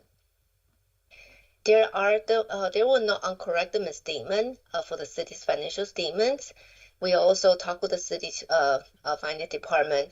They let us know that there was no consultation with other accountants related to the accounting policy or auditing procedures performed. We did not encounter significant difficulty in completing our audits, and during the course of the audit, we did not have disagreement with management related to accounting treatment, accounting policy, or related to the audit procedures we perform. Next slide, please. So with that, I will go through the audit results. So for the city's financial statements, we issue unmodified opinions. So unmodified opinions is the highest opinion the city can receive for your financial statements. So that means the financial statements are fairly presented in all material respect. The significant accounting policy, including Note 1 to the financial statement and throughout the report, have been consistently applied. And the significant estimates, those estimates are reasonable. After we do the evaluation, they are reasonable.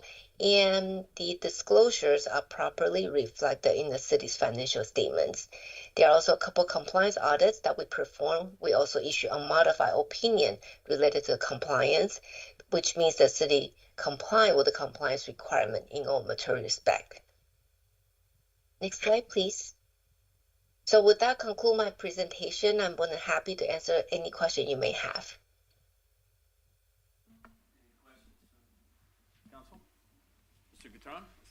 Just two statements. One, I received 2 calls of it was challenging for our public to be able to find it on site, and I was wondering if we can add this to the agenda document, so when they go to the agenda, they'll be able to see it. So that was one. 2, as I've been learning the role and understanding how we're handling our budgets, I remember when we created CFAX, it was supposed to be a body to review documents and things like this. It's an appointed, obviously, body that's been done by the council, and I think it would be good that we go back, because I know during City Manager Mark Scott, they were limited on seeing documents of financial and only meet once a year. In my understanding, they haven't even met. So if that commission is there, it had a purpose before. Don't really understand why it was taken. I've asked the mayor some questions. He says probably best to bring it up. So if CFAC has a role to look at our finances, then they should go back to what it used to be. That's my statement. Yes, that has been brought to my attention, and we are evaluating that, and I am reviewing that and going to have that scheduled. As far as I understand, there was a meeting scheduled or tried to be coordinated prior to my onboarding that they did not have a quorum or were unable to meet, but we are scheduling that to get that back in line. Yeah. Yes. Thank you. Thank you. Any other comments, questions? And it's a receive and file. Stop, do you need us to do anything except accept it? Okay. Thank you. Thank you. Thank you very much.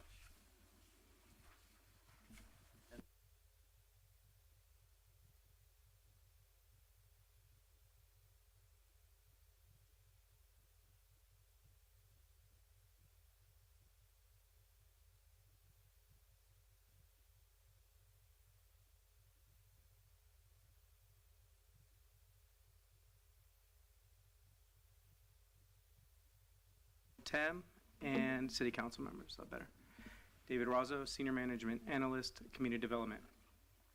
This evening, we have a presentation on the approval of resolution number 10476, approving the issuance of tax-exempt revenue bonds by the California Municipal Finance Authority for the development of the Avenue 44 housing, affordable housing project.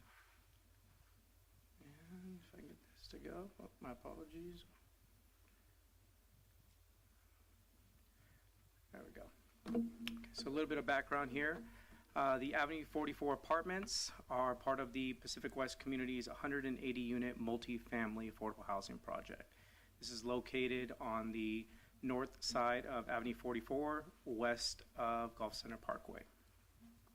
This public hearing is part of a process for the California Municipal Finance Authority.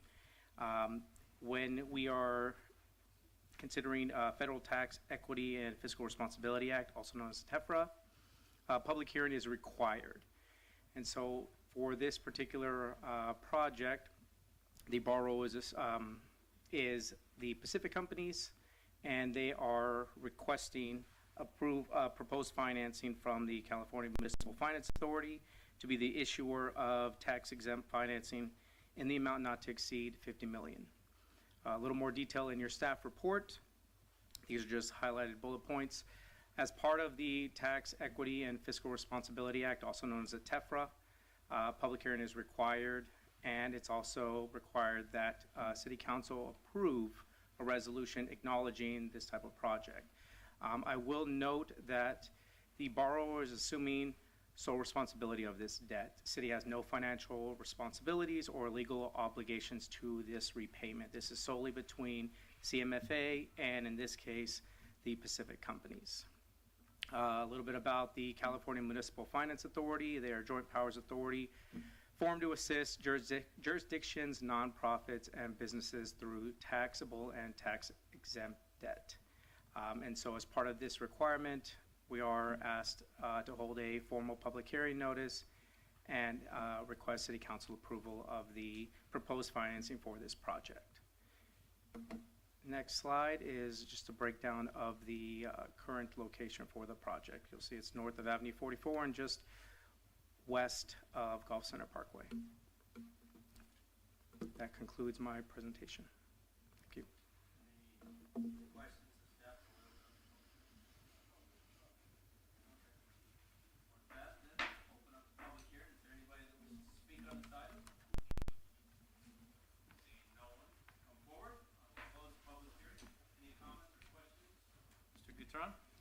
No, it's just a point of reference of what I've done in the past. There's been about maybe 10 projects similar to this in the same process. And in my prior livelihood in dealing with community and projects like this, it's a recommendation to the applicant. Nice project, it's welcome. Don't forget what the needs are of the community. Correct. You have projects like this that have families that require additional resources, like partnering with our Desert Recreation District or other organizations within the city of Indio to provide youth opportunities in these type of complexes.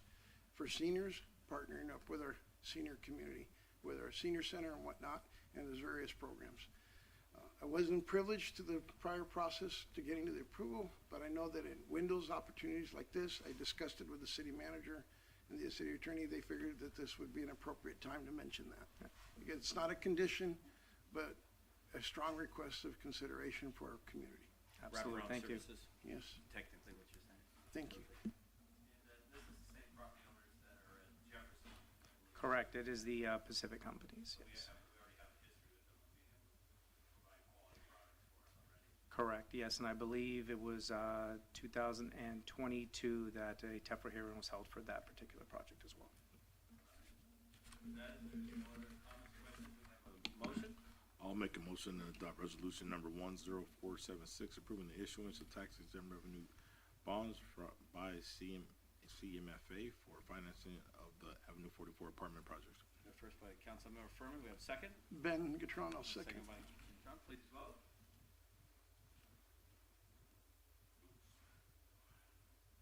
Passed unanimously 5-0. Thank you very much. We'll move on to the next one, resolution number 10477, approving the issuance of tax-exempt revenue bonds by the California Municipal Finance Authority for development for JFM Villas Senior Good evening again. Yes, David Razzo, Senior Management Analyst, Community Development.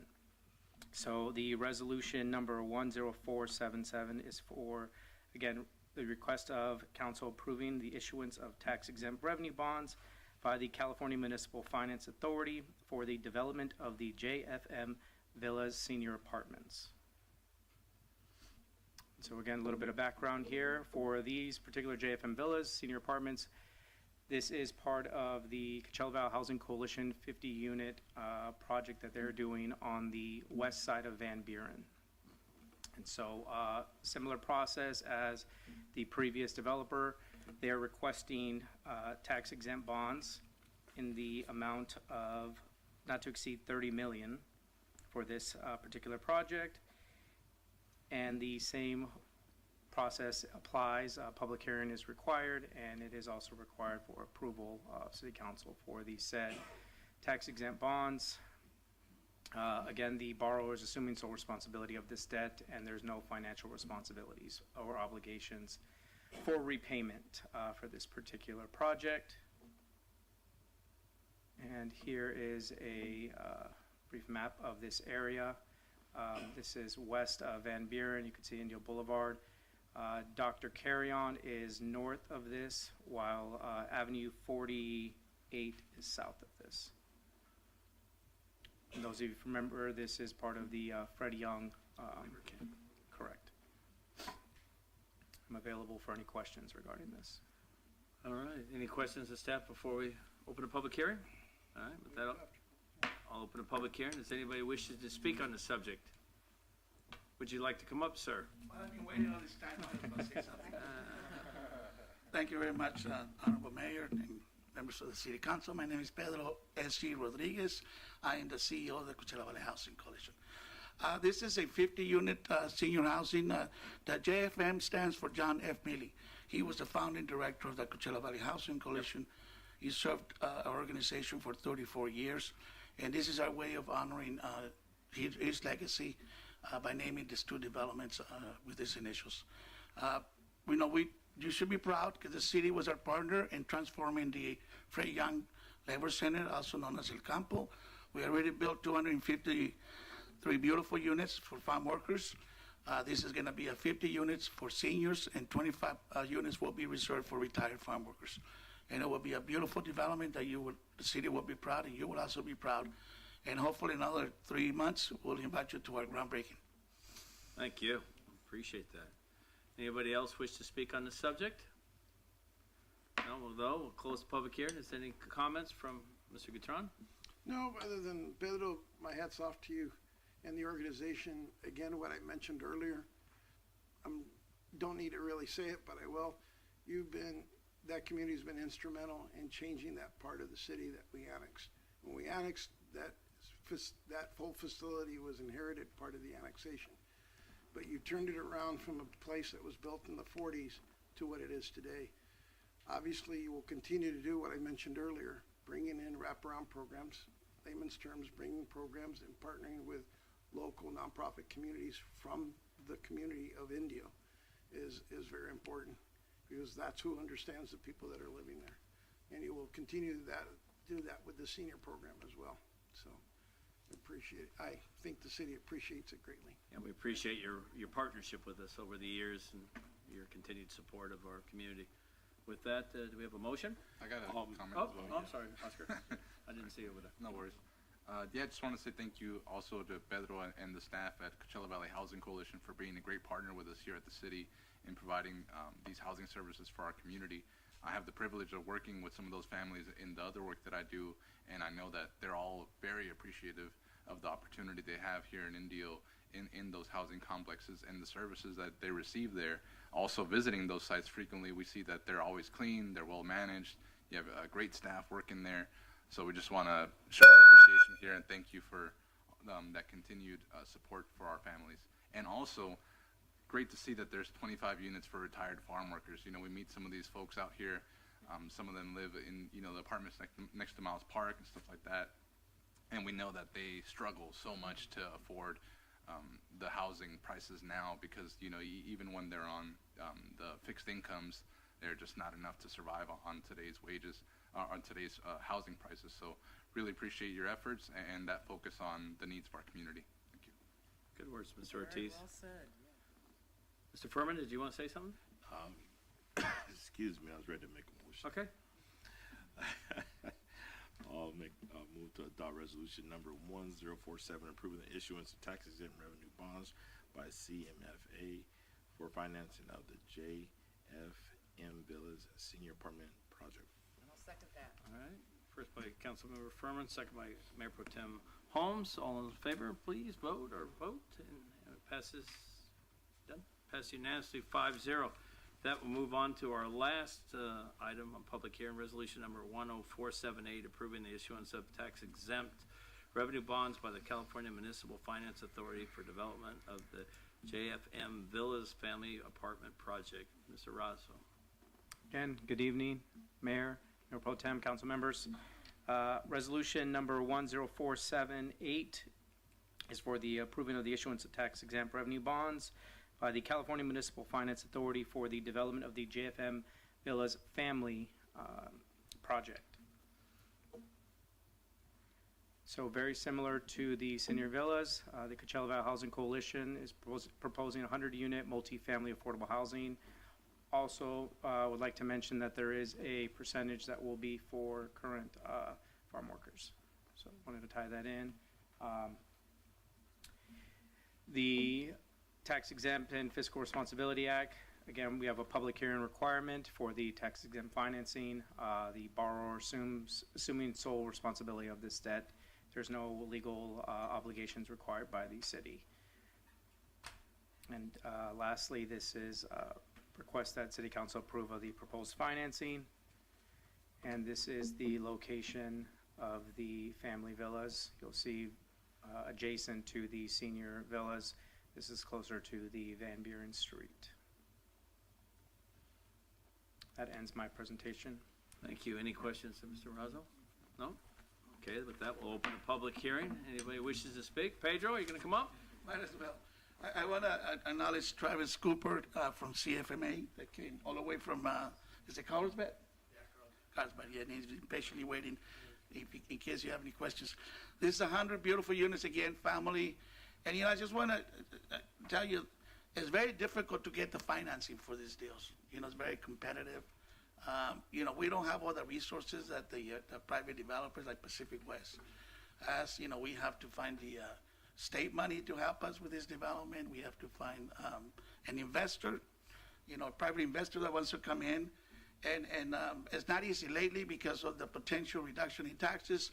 A lot of private investors don't want to invest in the low-income housing tax credits. So, but because of our reputation that we have, we've been doing this for more than 42 years. We were able to secure an investor that paid top dollar for the credits that we secured, and that's how we're able to build these projects. And I just want to share that because you should be proud that you have a local organization that is nationally recognized as one of the leading providers of multifamily and single-family housing as well. This development is also as a child care center. That child care center has been there for years, 30, 40 years. So we are going to build a brand new child care center for these children. They serve infants and kindergarten age, pre-kindergarten. And it's in mobile homes units, and they're very dilapidated. We're not very proud of it, but we're going to be very proud when we build this 4,000 child care center. And one last thing, you mentioned about home ownership. Part of these 60 acres in the Free Young Labor Center, we are going to fill in about 40, and there will be about 20 acres available for single-family home ownership. It is my dream to be able to build home ownership, single-family home ownership there. So hopefully, with your help, we can have, help a lot of families reach the home ownership dream.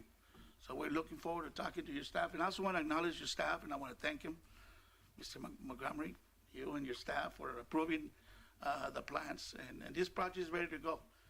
This is the last step. We're going to be closing with the investors and our other lenders, and hopefully late May or early June, we'll break ground. So thank you, and thank you for your kind words as well. I'll relate that to our board and to our staff. Thank you. Pedro, quick question before you go.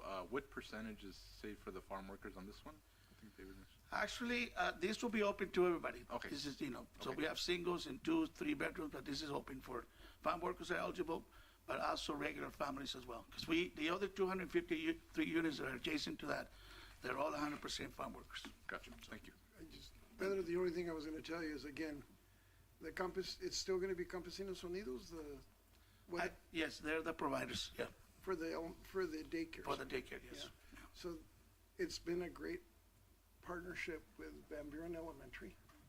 The kids get a good quality of life, and then on top of that, besides the senior program, is also bringing in the kids club from Desert Rec that CV Housing still maintains there.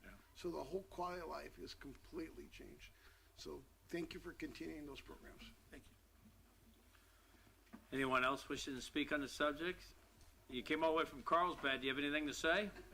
All right. Well, thank you for your. Come on up. Yeah.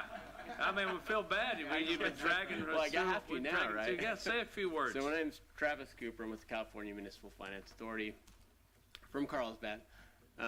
Thanks for your support. Pedro's been a great partner with us for the last. It's been a while, but we've done quite a few projects, and Coachella Valley's Housing Coalition's been great, and we appreciate your time. Staff has been great, so all good things. Thank you for coming out. Yeah. Thank you for your continued support of the Coachella Valley Housing Coalition and the other organizations you do help. So thank you very much. Yeah, my pleasure. Thanks. Have a good trip home. Be safe. With that, if anybody else wishes to speak, we'll close the public hearing. And anybody would like to make a motion? I'll so move the motion to approve. I'll second. First by Councilmember Gutron, and second by Councilmember Ortiz. Please vote. Passes unanimously 5-0.